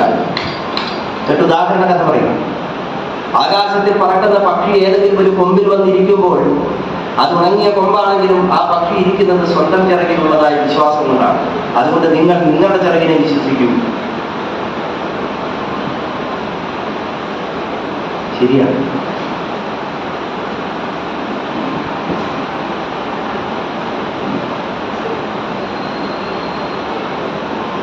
പക്ഷികൾക്ക് പറക്കലല്ല ജീവിതം. നമ്മൾ തെറ്റിദ്ധരിച്ചതാണ്. പക്ഷികൾ പറക്കുന്നത് എന്തിനാണ്? ജീവിക്കാൻ വേണ്ടിയാണ് പറക്കുന്നത്. ഒരുപാട് പറന്ന് തീറ്റ തേടി തിരിച്ച് തൻ്റെ കൂട്ടിലെത്തുന്ന നിമിഷമാണ് അവയുടെ ജീവിതം. പറക്കൽ ആ ജീവിതത്തെ ആസ്വദിക്കാനുള്ളതായ ഒരു പ്രയത്നമാണ്. അപ്പോൾ ചെന്നിരിക്കുന്ന കൊമ്പ് ഉണങ്ങിയതാവാൻ പാടില്ല. കാരണം പക്ഷിക്ക് ബോധമുണ്ടാവണം, പറക്കുമ്പോൾ ഒരു പക്ഷേ ചിറക് തളർന്നേക്കാം, തൂവൽ പൊഴിഞ്ഞേക്കാം. അങ്ങനെ തൂവൽ പൊഴിഞ്ഞാലോ തളർന്നാലോ ഇരിക്കാനുള്ള ഒരു ഇടം കണ്ടു വേണം ആകാശത്തേക്ക് പറക്കാൻ. ഇതല്ലേ കുട്ടികളോട് പറഞ്ഞു കൊടുക്കേണ്ടത്.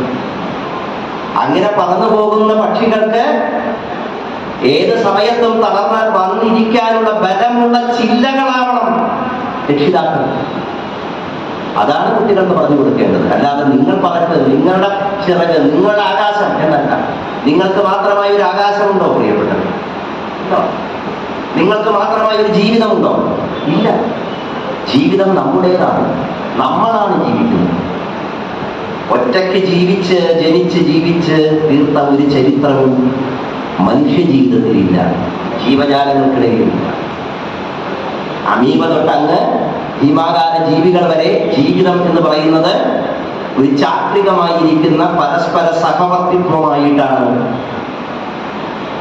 ഒഴുകിക്കൊണ്ടിരിക്കുന്നത്. ഇത് വേണ്ടതുപോലെ ബോധിപ്പിക്കുന്ന മനോഹരമായിരിക്കുന്ന തത്വമാണ്. ഈ കർഹിച്ചിൽ അധ്യായത്തെ ഞാനിവിടെ ഓർമ്മിപ്പിച്ചത് ഇവിടെ ഭഗവതി പറഞ്ഞ വാക്കുകളിലും നിറഞ്ഞു നിൽക്കുന്നത് ഈ കുടുംബ ദർശനമാണ്. ശരീരമായല്ല ഒരു വ്യക്തിയെ കാണേണ്ടത്. സ്ത്രീ പുരുഷൻ എന്ന ഭാവങ്ങൾ, അതിനപ്പുറം അതിൽ നിലനിൽക്കുന്നതായ ഒരു ജീവാവസ്ഥയുണ്ട്. ആ ജീവനെയാണ് നമ്മൾ ആദരിക്കുന്നത്. ശരീരം എന്ന് പറഞ്ഞാൽ ധനവരും ശരീരത്തിന് തമാശയ്ക്ക് പറയുകയാണ്.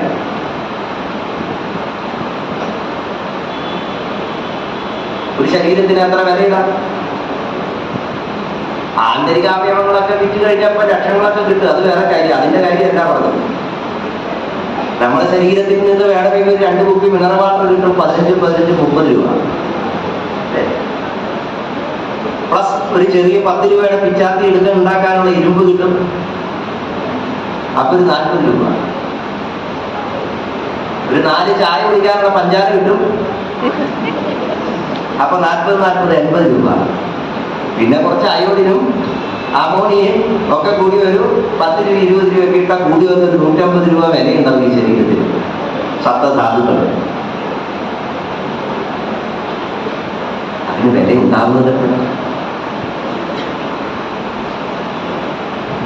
ആ ബോധം, ആ കോൺഷ്യസ്നസ്, അതിനെക്കുറിച്ചാണ് ഇവിടെ പറയുന്നത്. അതിനെയാണ് ബഹുമാനിക്കാൻ പറയുന്നത്.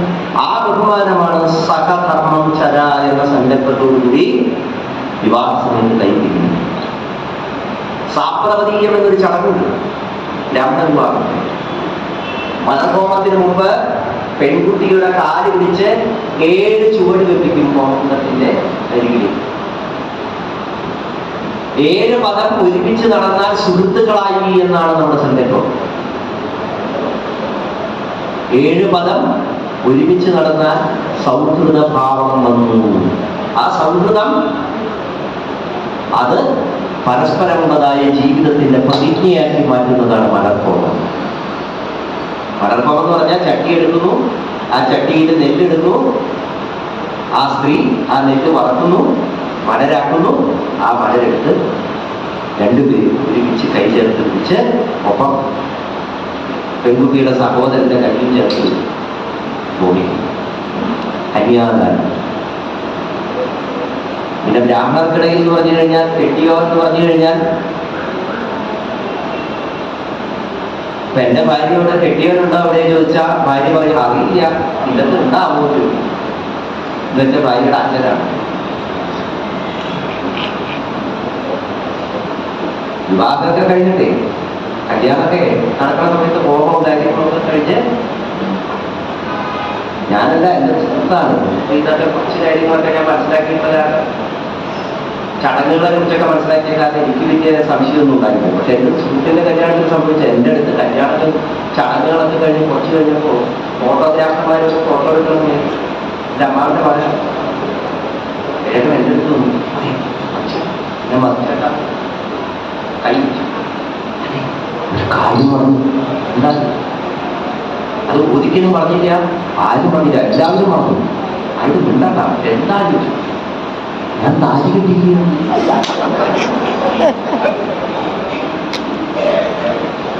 അപ്പൊ ഞാൻ പറഞ്ഞു ഈ മണ്ണത്തരം പറയല്ലേ, താലി നമ്മളെല്ലാം കെട്ടുക. പെൺകുട്ടിയുടെ കഴുത്തിൽ അച്ഛൻ താലി കെട്ടി അണിയിച്ചൊരുക്കി കന്യാദാനമായി പുരുഷൻ കൊടുക്കുകയാണ് ചെയ്യുന്നത്. അതാണ് ബ്രാഹ്മണ വിവാഹം. അപ്പൊ കെട്ടിയവനെ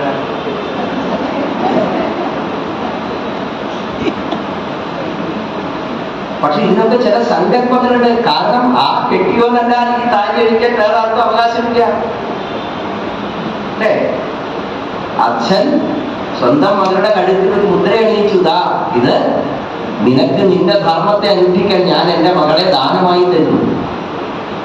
ഇപ്പൊ നിങ്ങൾ 2 പേരും എന്റെ മക്കളാണ് എന്ന ഭാവത്തിൽ പെൺകുട്ടിയെ കൊടുക്കുന്നു. ആ പെൺകുട്ടിയിലുള്ള ഉത്തരവാദിത്തം എത്ര വലുതാണ്.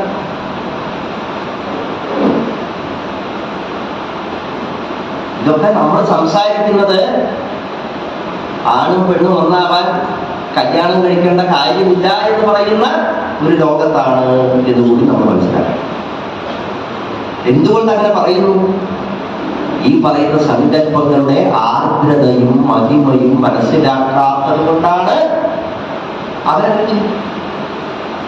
ഞാൻ ഈ അടുത്ത കാലത്ത് അനവധി പാശ്ചാത്യ സിനിമകളും അനവധി പാശ്ചാത്യ ഡോക്യുമെന്ററികളും ഒക്കെ ഞാൻ കാണാറുണ്ട്.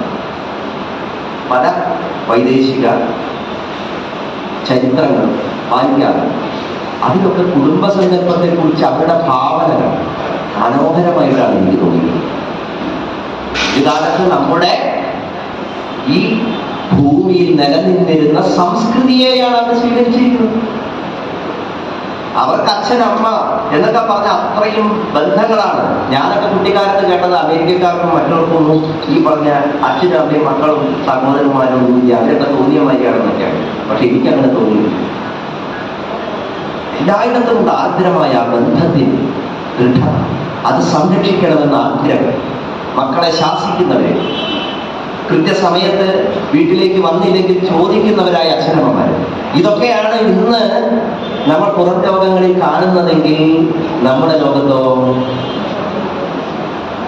എന്നോ അവരുപേക്ഷിച്ച വിഴുപ്പുകളെല്ലാം നമ്മൾ ശ്രേഷ്ഠമെന്ന് വിചാരിച്ച് സ്വീകരിച്ചു വെച്ചിരിക്കുകയാണ്.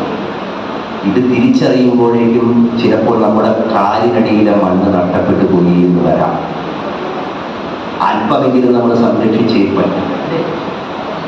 ആ സംരക്ഷിക്കുന്നതിൽ ഇത്തരത്തിലുള്ള യജ്ഞങ്ങൾക്കും ഇത്തരത്തിലുള്ള ഒന്നിച്ചു ചേരലുകൾക്കും വളരെയധികം പ്രസക്തിയുണ്ട്, ഇല്ലേ?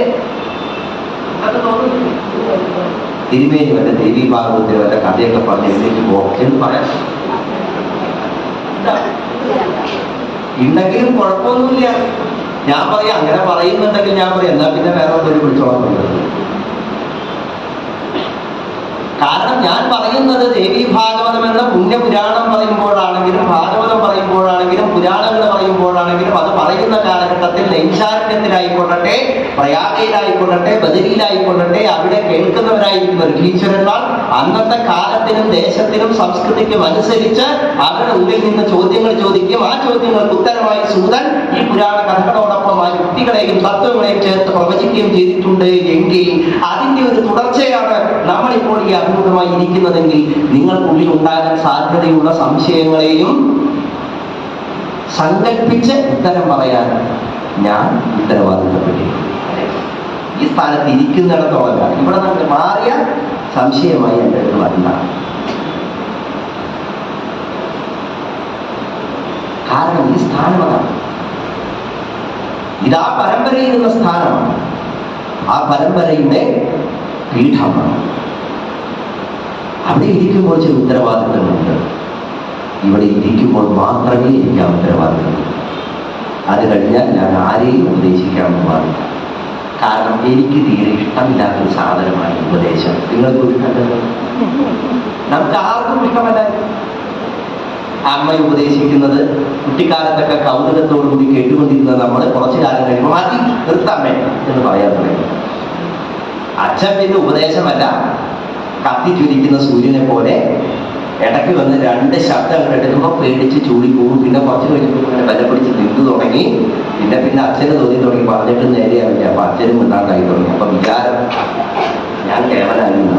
അങ്ങനെയാണ് നമ്മളൊക്കെ കേവന്മാരും കേവികളും ആയത്, അല്ലേ? സംശയമുണ്ടോ? ഇതൊരു ലോക തത്വമാണ്. അത് ഇവിടെ മാത്രമല്ല, അങ്ങ് ആഫ്രിക്കൻ ഭൂഖണ്ഡത്തിലെ കാനിബൽസ് ആയിരിക്കുന്ന ആദിവാസി സമൂഹത്തിനുള്ളിലും ഇതൊക്കെ തന്നെയാണ്. മനുഷ്യൻ എവിടെയുണ്ടോ അവിടെയൊക്കെ അങ്ങനെ തന്നെയാണ്. പക്ഷെ അതിനെ എങ്ങനെയാണ് ജീവിതമായി ആസ്വദിക്കേണ്ടത് എന്ന് നമ്മളെ പരിശീലിപ്പിക്കുന്ന ഇത്തരത്തിലുള്ളതായ പൂർവീക ജ്ഞാനസമ്പത്തിനെ നമ്മൾ നേടുകയാണെങ്കിൽ നമുക്കിതെല്ലാം ആസ്വദിക്കാനും എല്ലാത്തിനെയും ഈശ്വരീയമായി നമ്മുടെ ഹൃദയത്തോട് ചേർത്ത് വെച്ച് ആനന്ദിക്കാനും സാധിക്കും. അത്രയും അതിനാണ് ഇതൊക്കെ കേൾക്കുന്നത്. ഇവിടെ പറഞ്ഞു തരുന്നത് ശരീരമല്ല, ആ ശരീരം നശ്വരമാണ്. മഹിഷാസുര, നീ വെറും സുഖഭോഗ തൃഷ്ണകളെ തേടിയാണ് ഇപ്പോഴും സഞ്ചരിച്ചുകൊണ്ടിരിക്കുന്നത്. നീ എന്നിൽ കാണുന്നതാണ്, ഞാൻ അതല്ല. നീ എന്നെ സ്ത്രീയായി കാണും, സ്ത്രീയുടെ ശരീരമായി കാണും. എന്റെ സൗന്ദര്യം എന്റെ ശരീരത്തിലല്ല, ആ വസ്തുവിൽ അതില്ല. കാണുന്നവന്റെ മനസ്സാണ് പലതിനെയും മലിനമാക്കുന്നത്. ചില ആളുകളൊക്കെ പറയും അശ്ലീലം. തിരുവനന്തപുരം പത്മനാഭസ്വാമി ക്ഷേത്രത്തിലെ ചുമർചിത്രങ്ങളെ ശില്പങ്ങളൊക്കെ വെറും അശ്ലീലങ്ങളാണ്, നഗ്ന ചിത്രങ്ങൾ എന്താണ്. മാത്രമല്ല പുരാണങ്ങളിലെ ചില കഥകളിലൊക്കെ അശ്ലീലമുണ്ട്. അങ്ങനെയുള്ളതായ അശ്ലീലങ്ങളാണ് പഴയകാല യാഥാർത്ഥ്യങ്ങൾ പലതും എന്നൊക്കെ പലരും വിളിച്ച് പറയാറുണ്ട്. ആരാ വിളിച്ച് പറയാറ് എന്ന് നിങ്ങൾ ഊഹിച്ചെടുത്തോളാം. എങ്ങനെയെങ്കിലും ഈ സംസ്കൃതിയെ ഇകഴ്ത്തി കാണിക്കണം എന്ന് ചിന്തിച്ചിറങ്ങിയവരാണ്. അവർക്ക് അത് ഇകഴ്ത്തുന്നത് കൊണ്ട് വേറെ ഗുണമൊന്നുമില്ല. അവർക്ക് ഇത് ഇകഴ്ത്തുക എന്നത് തന്നെ ഒരു പണിയായാൽ അവർക്ക് വേറെ ചില സാമ്പത്തികവും മറ്റുമായിട്ട് ചില നേട്ടങ്ങളുണ്ട്. അതുകൊണ്ട് അവരങ്ങനെ പറഞ്ഞു നടക്കുന്നു. ഞാൻ പറയാറുണ്ട്, നിങ്ങളൊരു കാര്യം ചെയ്യും, അതിൽ അശ്ലീലമുണ്ടെങ്കിൽ മലമ്പുഴയിൽ ചെന്ന് കഴിഞ്ഞാൽ യക്ഷിയെ കാണാൻ പോയിട്ടുണ്ടോ? മലമ്പുഴയിൽ പോയിട്ടുണ്ടോ? പോയിട്ടുള്ളവർക്ക് കൈപ്പൊക്കണം. ആ, ഒരുപാട് പേര് പോയിട്ടുണ്ട്. അവിടെ ഒരു നഗ്നയായ യക്ഷിയിരിക്കുന്നുണ്ട്. ആ യക്ഷിയുടെ അരികത്ത് ചെന്നാൽ ഒരു കൊച്ചുകുട്ടിയാണ് ചെല്ലുന്നതെങ്കിൽ അവൻ മൂക്കത്ത് വിരൽ വെച്ച് അയ്യേ ഒരു പെണ്ണ് ഒന്നുകൂടാതിരിക്കുന്നു എന്ന് പറയുന്നില്ല. പക്ഷെ അവിടെ ചെല്ലുന്നത് ഒരു ചിത്രകാരനാണെങ്കിൽ അയാൾ മാറിയിരുന്ന് ഒരു ചിത്രം വരയ്ക്കും ചെയ്തു. അവിടെ ചെല്ലുന്ന ഒരു എഞ്ചിനീയർ ആണെങ്കിൽ ആ ശില്പം എങ്ങനെ നിർമ്മിച്ചു എന്ന നിർമ്മിതിയെ കുറിച്ച് അയാൾ സംസാരിക്കും. ഒരു കവിയാണ് അവിടെ എത്തുന്നതെങ്കിൽ അതിനെ ഒരു കവിതയാക്കി ചിലപ്പോൾ എഴുതിയെന്ന് വരും. അപ്പോൾ അശ്ലീലം എവിടെയാണ് കിടക്കുന്നത്? കാണുന്നതിന്റെ മുമ്പിലാണ്. നമ്മുടെ ഉള്ള മലിനമാണെങ്കിൽ കാണുന്നതെല്ലാം നമുക്ക് മലിനമാണ്. നമ്മുടെ ഉള്ള വെറും സുഖഭോഗങ്ങളെ മാത്രം ആശ്രയിച്ചുള്ളതാണെങ്കിൽ കാണുന്നതെല്ലാം വെറും ഭൗതികമാണ്. ആത്മീയത കണ്ടെത്താൻ കഴിയില്ല. അതാണ് ഇവിടെ മഹിഷാസുരൻ പറഞ്ഞ വാക്കുകൾ. മഹിഷാസുരൻ പറയുന്ന സുന്ദരി ശരീരമാണ്. എന്നാൽ നമ്മൾ ആരാധിക്കുന്ന ത്രിപുരസുന്ദരി ത്രിപുരങ്ങളുടെയും ത്രിലോകങ്ങളുടെയും സർവജീവാത്മാക്കളുടെയും ആ ആത്മസൗന്ദര്യത്തെയാണ് ത്രിപുരസുന്ദരിയായി നമ്മൾ ആരാധിക്കുന്നത്. ആ ഭഗവതി ഇതാണ് പറയുന്നത്. അപ്പൊ അതാ മഹിഷാസുരൻ പറയുന്നു, അല്ലയോ സുന്ദരി, നീ ഇപ്പൊ പറയുന്ന കാര്യങ്ങള് ഇപ്പൊ നിനക്ക് അങ്ങനെയൊക്കെ പറയാൻ തോന്നും. ജീവിത സുഖത്തെ കുറിച്ച്, ആത്മസുഖത്തെ കുറിച്ചൊക്കെ. സത്യത്തിൽ ഇവിടെ സുഖം എന്ന് പറഞ്ഞാൽ ഈ നിമിഷം അനുഭവിക്കുന്ന സുഖം മാത്രമേ ഉള്ളൂ. ഇതിനപ്പുറം ഒന്നുമില്ല. ഇപ്പൊ നീ കാലം നിനക്ക് കൊണ്ടുതന്ന ഭാഗ്യത്തെ തട്ടിക്കളയുകയാണെങ്കിൽ പണ്ട് മന്ദോദരിക്ക് സംഭവിച്ചതുപോലെ നിനക്കും ദുഃഖിക്കേണ്ടി വരും. മനുഷ്യൻ ഇങ്ങനെ പറഞ്ഞപ്പോ ദേവിയൊന്ന് ചിരിച്ചു. ആ, അങ്ങനെയാണോ മഹിഷാസുര? എന്നാ പിന്നെ നീ ആ മന്ദോദരിക്ക് എന്താ പറ്റിയെന്നൊന്ന് പറ. ആ മഹിഷാസുരൻ പറഞ്ഞു, പണ്ട് സിംഹളം എന്ന പേരുള്ളതായ ദേശത്ത് ചന്ദ്രസേനൻ എന്ന് പേരുള്ളതായ ഒരു രാജാവുണ്ടായിരുന്നു. അദ്ദേഹത്തിന് ഗുണപതി എന്ന കർമ്മപത്നിയിൽ ജനിച്ച പുത്രിയാണ് മന്ദോദരി. ആരാ പറയുന്നത്? മഹിഷാസുരൻ. കേൾക്കുന്നതാര? ഭഗവതി.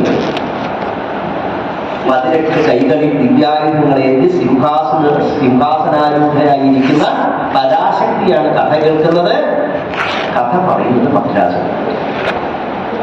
ഈ മന്ദോദരിയാകട്ടെ സുന്ദരിയായി വിവാഹപ്രായം എത്തിക്കഴിഞ്ഞപ്പോ ചന്ദ്രസേനൻ തന്റെ മകൾക്ക് വേണ്ടി അനവധി കല്യാണാലോചനകളൊക്കെ കൊണ്ടുവന്നു.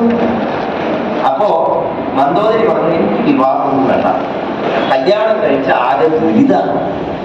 ഇതാണ് ദുരിതം. ഒന്നാമത് അച്ഛനമ്മമാരെ വിട്ട് വേറെ സ്ഥലത്തേക്ക് പോകണം, ഒരു പരിചയമില്ലാത്തൊരു കുടുംബത്ത് പോകണം, അവിടെ ചെന്നിട്ട് ഒരു പരിചയമില്ലാത്ത ഒരാളെ പരിചരിക്കണം, അയാളുടെ ഒപ്പം അയാളുടെ അച്ഛനമ്മമാരെയും അയാളുടെ ബന്ധുക്കളെയും പരിചരിക്കണം.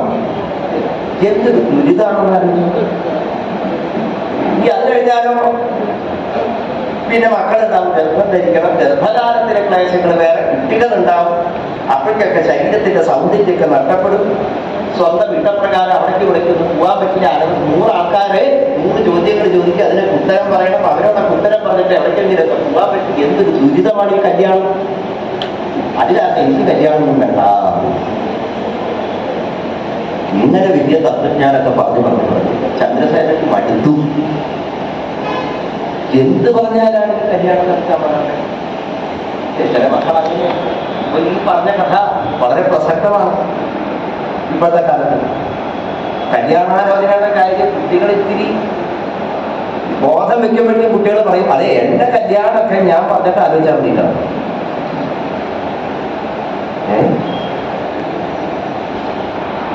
അച്ഛനമ്മമാർക്ക് ഒന്നും തീരുമാനമെടുക്കാൻ പറ്റാത്ത കാലമാണ്. എന്നിട്ട് അതിനെ സ്വാതന്ത്ര്യം എന്ന് വിളിക്കും. എന്നിട്ട് സ്വതന്ത്രമായി തീരുമാനമെടുത്ത് ഈ വിവാഹം കഴിഞ്ഞാലോ പിന്നെ അച്ഛാ അമ്മേ എന്ന് വിളിച്ച് സങ്കടം പറഞ്ഞില്ല, അല്ലേ? ഇതൊക്കെ കുറച്ചൊക്കെ നമ്മുടെ സാമൂഹികമായ വ്യവസ്ഥിതികളാൽ വന്നു ചേർന്നിരിക്കുന്ന കുഴപ്പങ്ങളാണ്. അതിന്റെ ഉത്തരവാദികൾ അച്ഛനമ്മമാരല്ല, അതിന്റെ ഉത്തരവാദികൾ നമ്മൾ നിലനിൽക്കുന്നതായ ഈ വ്യവസ്ഥിതിയും നിയമങ്ങളും സാമൂഹിക ഘടനയും രാഷ്ട്രീയ സാഹചര്യങ്ങളും ഒക്കെയാണ്. അതിൽ സന്ദേഹവും. കാരണം കുട്ടികളുടെ മനസ്സിലേക്ക് സ്വാതന്ത്ര്യം എന്ന വാക്കിനെ തെറ്റായി ധരിപ്പിച്ചു വെച്ചിരിക്കുന്ന രീതിയിലുള്ള ചരിത്രങ്ങളാണ് നമ്മൾ പഠിച്ചുകൊണ്ടിരിക്കുന്നത്, പഠിപ്പിച്ചുകൊണ്ടിരിക്കുന്നത്. എന്താ സ്വാതന്ത്ര്യം? നിങ്ങൾക്ക് എപ്പോ വേണമെങ്കിലും എവിടേക്ക് വേണമെങ്കിലും എങ്ങനെ വേണമെങ്കിലും സഞ്ചരിക്കാനുള്ളതാണ് സ്വാതന്ത്ര്യമെങ്കിൽ നിങ്ങൾ കൊടുങ്കാട്ടിൽ ചെന്ന് വിട്ടുവെന്ന് വയ്ക്കുക. അവിടെ ചെന്നാൽ നിങ്ങളെ നിയന്ത്രിക്കാൻ ആരുമില്ല. ഉണ്ടോ? നിങ്ങൾ സർവ്വസ്വതന്ത്രരാണ്. പക്ഷെ നിങ്ങൾ സ്വതന്ത്രരാണ്. വഴി എവിടേക്കാ പോണേന്നറിയില്ല, എവിടേക്കാ പോണ്ടേന്നറിയില്ല. ഈ അവസ്ഥ സ്വാതന്ത്ര്യമാണ്. പക്ഷെ നിങ്ങൾക്ക് എന്ത് വേണമെങ്കിൽ ചെയ്യാം, എപ്പോ വേണമെങ്കിൽ ഭക്ഷണം കഴിക്കാം, എപ്പോ വേണമെങ്കിൽ കിടന്നുറങ്ങാം, എന്ത് വേണമെങ്കിൽ ചെയ്യാം. പക്ഷെ അത് സ്വാതന്ത്ര്യമാകുന്നു. നേരെ മറിച്ച് ആ കൊടുങ്കാട്ടിൽ ഒറ്റപ്പെട്ട് നിൽക്കുന്ന നിങ്ങളുടെ അരികത്തേക്ക് ഒരു വഴിപോക്കൻ വന്നു, നിങ്ങളുടെ കൈ പിടിച്ചു, കയ്യിലൊരു തീപ്പന്തവുമായി നിങ്ങളെ കൂട്ടിക്കൊണ്ടുപോകും, ഇതിലേ വരൂ എന്ന് പറഞ്ഞ് നിങ്ങളുടെ കൈ പിടിച്ച് നടത്തുമ്പോൾ യഥാർത്ഥത്തിൽ നിങ്ങൾ സ്വതന്ത്രരല്ല. കാരണം നിങ്ങൾക്ക് വേറെ എവിടേക്കും പോകാൻ സാധിക്കുന്നില്ല. പക്ഷെ യഥാർത്ഥത്തിൽ അതല്ലേ സ്വാതന്ത്ര്യം? അല്ലേ? സ്വാതന്ത്ര്യം എന്തും എപ്പോഴും എങ്ങനെ വേണമെങ്കിലും ചെയ്യാം എന്നുള്ളതല്ല സ്വാതന്ത്ര്യം. എന്ത് എപ്പോ എങ്ങനെ എവിടെ ഏത് രീതിയിൽ ചെയ്യണം എന്നുള്ളതായ അറിവ് പകർന്നു കൊടുക്കുന്നവർക്കിടയിൽ നമ്മൾ വസിക്കുമ്പോഴാണ് നമ്മൾ യഥാർത്ഥ സ്വാതന്ത്ര്യം അനുഭവിക്കുന്നത്.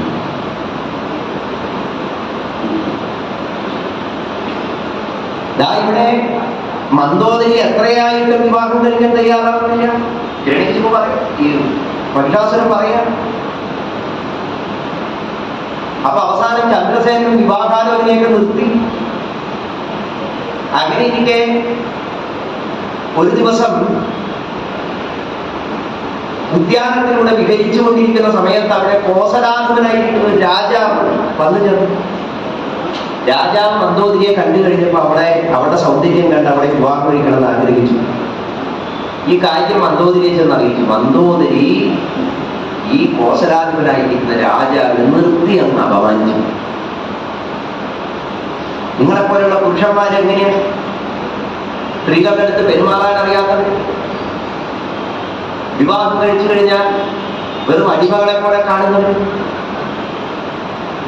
ഇങ്ങനെയൊക്കെ പറഞ്ഞ് വലിയ തത്വങ്ങളൊക്കെ പറഞ്ഞ് കോസലാധിപനെ അപമാനിച്ചയച്ചു. ഒരാളെ മാത്രമല്ല, അങ്ങനെ വന്നവരെയൊക്കെ ഇവിടെ അപമാനിച്ചയച്ചു. മന്ദോദരിയുടെ അനുജത്തിയുണ്ട് ഒരുവൻ, ഇന്ദുമതി.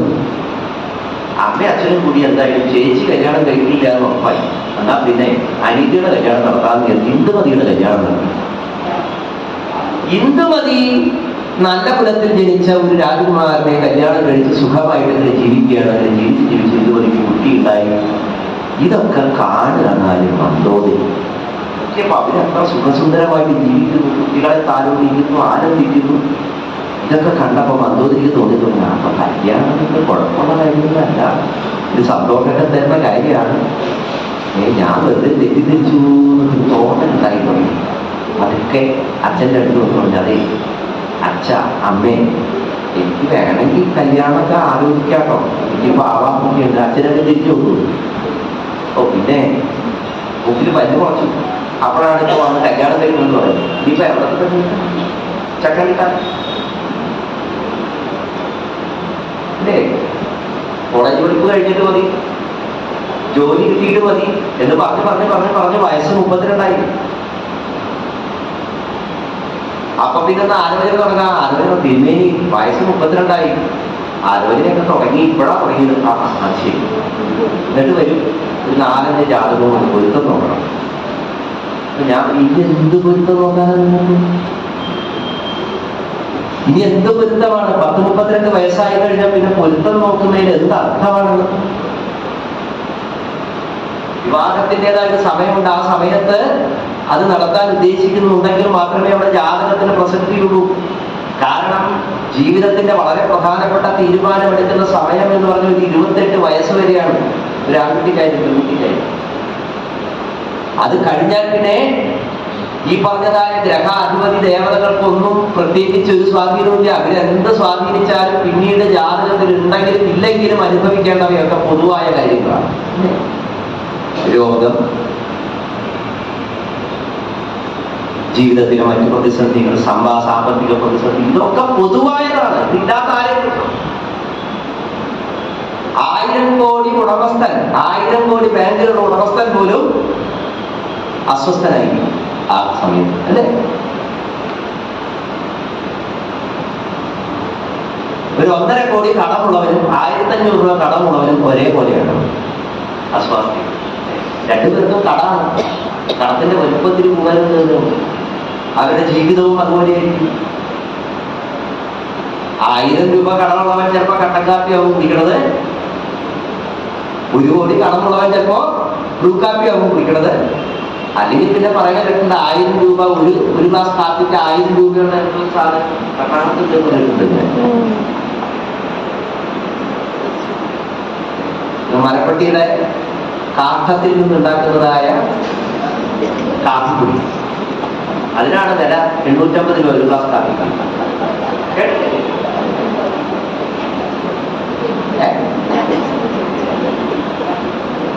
എനിക്കതിന്റെ പേര് തന്നെ പറയാറില്ല.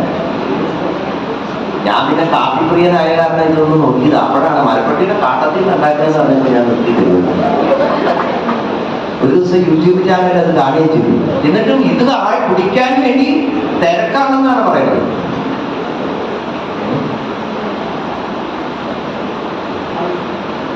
യഥാർത്ഥത്തിൽ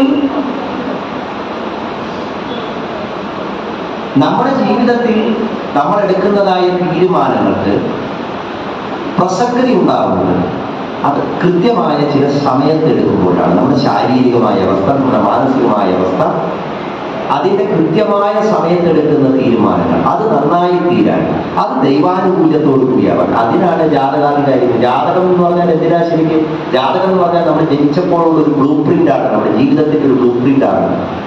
നമ്മൾ ജനിച്ച സമയത്ത് സൂര്യൻ അവിടെ നിൽക്കുന്നു, ചന്ദ്രൻ അവിടെ നിൽക്കുന്നു. ഭൂമിയെ സ്വാധീനിക്കുന്നതായ മറ്റ് ഗ്രഹ സാന്നിധ്യങ്ങൾ എവിടെയാണ്? അത് അടയാളപ്പെടുത്തിയതായ ഒരു രേഖാചിത്രമാണ് യഥാർത്ഥത്തിൽ ജാതകം.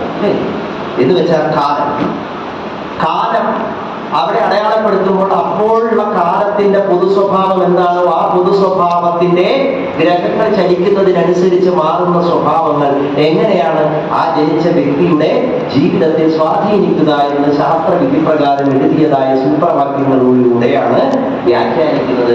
നിങ്ങൾക്ക് കണ്ടക ശരിയാണ്, അല്ലെങ്കിൽ നിങ്ങൾക്ക് ഏഴര ശരിയാണ്, നിങ്ങൾക്ക് ഇന്ന ദോഷങ്ങൾ വരും, രാഹുവിന്റെ കാലം രാഹുദശ കഴിയുകയാണ്, അപ്പൊ വ്യാഴദശ തുടങ്ങുന്നതിന് മുമ്പ് നിങ്ങൾക്ക് കുറച്ച് ബുദ്ധിമുട്ടുകളൊക്കെ അനുഭവിക്കേണ്ടി വരും. ശുക്രദശ നല്ലതാണെങ്കിലും നിങ്ങളുടെ ജാതകത്തിൽ ശുക്രൻ നിൽക്കുന്നത് നല്ല സ്ഥാനത്തല്ല എന്ന് വെച്ചാൽ നിങ്ങൾ ജനിച്ചപ്പോ ശുക്രന്റെ സ്ഥാനം മറ്റൊരു ദിക്കിലായിരുന്നു. അതുകൊണ്ട് നിങ്ങൾക്ക് ശുക്രദശ വന്നാലും ശുക്രദശയുടെ ഗുണങ്ങളൊന്നും അനുഭവിക്കാൻ പറ്റില്ല. ഇങ്ങനെയൊക്കെ പറഞ്ഞ് വ്യാഖ്യാനിക്കുന്നതിന്റെ കാരണം കാലത്തിന്റെ പൊതുസ്വഭാവത്തെയാണ് നിങ്ങൾ ജനിച്ച സമയവുമായി ചേർത്ത് വെച്ച് ചിന്തിച്ച് ജ്യോതിഷശാസ്ത്രം പ്രവചിക്കുന്നു. സത്യത്തിൽ ഈ ജനിച്ച സമയം അടയാളപ്പെടുത്തുന്ന ഏറ്റവും ലളിതമായ ഒരു കാര്യമാണ്, അടയാളമാണ് നക്ഷത്രം എന്ന് പറയുന്നത്. ഇന്ന മാസത്തിൽ ജനിച്ചു, ഇന്ന ദിവസം ജനിച്ചു, ഇന്ന തിഥിയിൽ ജനിച്ചു. സ്വാഭാവികമായിട്ടും ഇത് എന്തിനാണ്? വൈദിക കർമ്മങ്ങൾ ചെയ്യുന്നവരാണെങ്കിൽ അവരുടെ എല്ലാ കർമ്മത്തിനും മുഹൂർത്തം നോക്കണം. ജനിച്ചു കഴിഞ്ഞാൽ ജാതകർമ്മത്തിന് മുഹൂർത്തം നോക്കണം, നാമകരണത്തിന് മുഹൂർത്തം നോക്കണം, അന്നപ്രാശത്തിന് മുഹൂർത്തം നോക്കണം, ഉപനയനത്തിന് മുഹൂർത്തം നോക്കണം. അപ്പൊ ഇങ്ങനെ ഓരോ കാര്യങ്ങൾക്കും കൃത്യമായ മുഹൂർത്തം കണ്ടെത്തുമ്പോൾ ഈ ജനിച്ച നാട് മുതൽ എത്ര നാളുകൾ കഴിഞ്ഞു ആ ദിവസങ്ങളിൽ ഇന്ന ചടങ്ങുകൾ നടത്തണം എന്നതായ കൃത്യമായ കാലഗണനയ്ക്ക് വേണ്ടിയാണ് ഈ ജാതക പദ്ധതി ഉണ്ടായിട്ടുള്ളത്. മുഹൂർത്തത്തെ നിശ്ചയിക്കും. യാഗം തുടങ്ങും ചന്ദ്രായനം, പൗർണമാസത്തിൽ ആചരിക്കുന്നതായ യാഗങ്ങൾ, ഇങ്ങനെ ഓരോ കാലഘട്ടത്തെയും കൃത്യമായി ക്രിയാപദ്ധതികൾക്ക് അനുകൂലമായ കാലമേത് എന്ന് തെരഞ്ഞെടുക്കുന്നതിന് വേണ്ടിയുള്ള ഒന്നാണ് ജ്യോതിഷശാസ്ത്രം. പക്ഷെ നമ്മളോ കല്യാണത്തിന്റെ കാര്യം വന്നാൽ മാത്രം ജാതകം പൊരുത്തം നോക്കണം. പൊരുത്താണോ നോക്കണ്ടേ? ശരിക്കും പൊരുത്തക്കേടാണെന്ന് പൊരുത്തല്ല. പൊരുത്തം എന്തൊക്കെ ഇല്ലാതായാലും വലിയ കുഴപ്പം തിരിച്ച് പ്രാവശ്യത്തൊക്കെ ചെയ്യും. പക്ഷെ ഞാൻ പൊരുത്തക്കേടുകൾ ഇല്ലെങ്കിലാണ് കുഴപ്പം. ഇപ്പോൾ ടി വിയിലും മറ്റും മാധ്യമങ്ങളിലൊക്കെ വരുന്ന ചില മത്സരങ്ങളൊക്കെ ഉണ്ട്. ഭാര്യ ഒരു വശത്തിരുത്തും, ഭർത്താവിന് ഒരു വശത്തിരുത്തും. എന്നിട്ട് ഭാര്യയോട് ഒരു പേപ്പറിൽ ചോദിക്കുക ഏത് കളറാണ് ഇഷ്ടം, ഭർത്താവിന് ഏത് കളറാണ് ഇഷ്ടം, ഭാര്യയ്ക്ക് ഏത് ഭക്ഷണമാണ് ഇഷ്ടം, ഭർത്താവിന് ഏത് ഭക്ഷണമാണ് ഇഷ്ടം, ബിരിയാണിയാണ് ഇഷ്ടം, ചുവന്ന കളറാണ് ഇഷ്ടം, ഭാര്യ ഭർത്താവും തുല്യം, ഏറ്റവും നല്ല കപ്പിൾ. ഭാര്യയ്ക്കും ഭർത്താവിനും ഒരേ ഇഷ്ടമാണെങ്കിൽ ഉറപ്പാണ് അവർ ഒരു മാസത്തിനുള്ളിൽ ഡൈവോഴ്സ് ചെയ്യും. വൈരുദ്ധ്യങ്ങളാണ് കുടുംബം. വ്യത്യസ്ത സ്വഭാവങ്ങളും വ്യത്യസ്തങ്ങളായിരിക്കുന്ന ഭാവനകളും സങ്കല്പങ്ങളും സ്വപ്നങ്ങളും ഒരിടത്ത് കൂടിച്ചേരുന്നതിനെയാണ് നമ്മൾ കുടുംബം എന്ന് വിളിക്കുന്നത്. കൂടുമ്പോൾ ഇമ്പമുള്ളത് എന്ന് മലയാളത്തിൽ കാവ്യാത്മകമായി പറയും. അതല്ലേ കൈലാസം. കൈലാസത്തിന് നോക്കൂ, സാക്ഷാൽ ശ്രീ പരമേശ്വരന്റെ വാഹനം എന്താ? കാള. പാർവതിയുടെ വാഹനം എന്താ? സിംഹം. അവിടെ ഈ പരമേശ്വരന്റെ കഴുത്തിലൊക്കെ കിടക്കുന്ന സാധനം എന്താ? പാമ്പ്. ആ പരമേശ്വരന്റെയും പാർവതിയുടെയും മകനായ ഗണപതിയുടെ വാഹനം എന്താ? എലി. മറ്റൊരു മകനായ ഷൺമുഖന്റെ മുരുകന്റെ വാഹനം എന്താ? മയില്. കണ്ണ് തെറ്റിക്കഴിഞ്ഞ പാർവതിയുടെ വാഹനമായ സിംഹം കാളനെ പിന്നാലെ. ശിവന്റെ കഴുത്തിൽ കിടക്കുന്ന സർപ്പം ഇടഞ്ഞടഞ്ഞ് ഗണപതിയുടെ വാഹനമായ എലിയെ വിഴുങ്ങാൻ ചെയ്യും. സുബ്രഹ്മണ്യന്റെ വാഹനമായ മയില് പാമ്പിനെ കൊതി തിന്നാൻ പോകും. അല്ലേ? ആലോചിച്ചു. പരസ്പരം ശത്രുക്കളായിരിക്കുന്ന ആ സങ്കല്പങ്ങളെ ഒരുമിച്ച് ചേർത്ത് വെച്ചിരിക്കുന്ന കൈലാസ കുടുംബം തന്നെ ഏറ്റവും വലിയ ദൃഷ്ടാന്തമാണ്. വൈരുദ്ധ്യങ്ങൾ ഒന്നിച്ച് ചേർക്കുമ്പോഴാണ് അത് കുടുംബമാകുന്നത്. അവിടെയാണ് സ്നേഹം പുലരുന്നത്. ഒരു വലിയൊരു ചക്രത്തെ തിരിക്കാൻ രണ്ട് പച്ചക്രങ്ങൾ ഉപയോഗിച്ച് ഒരു വാറിനെ, ഒരു ചങ്ങലയെ തിരിക്കുമ്പോൾ ഈ പച്ചക്രങ്ങൾ എങ്ങനെയായിരിക്കണം? ഒരുപോലത്തെ പച്ചക്രങ്ങളാണെങ്കിൽ രണ്ട് തിരിക്കാൻ പറ്റുമോ? പറ്റില്ല. രണ്ട് വ്യത്യസ്തമാകണം. അപ്പോഴേ ആ തിരിയൽ നടക്കുകയുള്ളൂ. ആ തിരിയൽ നടക്കാൻ വേണ്ടി ഒരു കാര്യം കൂടി ചെയ്യുമ്പോൾ അതിലിത്തിരി സ്നേഹം ഒഴിക്കും. എന്ന് വെച്ചാൽ ഓയിലോ ഡീസോ ഒഴിക്കും. അതിന് സംസ്കൃതത്തിൽ പറയുന്നത് സ്നേഹം എന്നാണ്. അത് തന്നെയാണ് കുടുംബത്തിന്റെ അവസ്ഥ. ഈ വിരുദ്ധഭാവങ്ങൾ എങ്ങനെയാണ് ഒന്നിച്ചു ചേരുന്നത്? സ്നേഹം. അപ്പോഴാണ് കുടുംബചക്രം തിരിയുന്നത്. ഇവിടെ അനീതിയുടെ വിവാഹം കഴിഞ്ഞപ്പോഴാണ് ചേച്ചിക്കൊരു തോന്നല്, എന്നാ പിന്നെ കല്യാണമൊക്കെ കഴിക്കാം. അച്ഛനും അമ്മയൊന്നും വിടാനൊന്നും പോയില്ല. അങ്ങനെ ഇരിക്കെ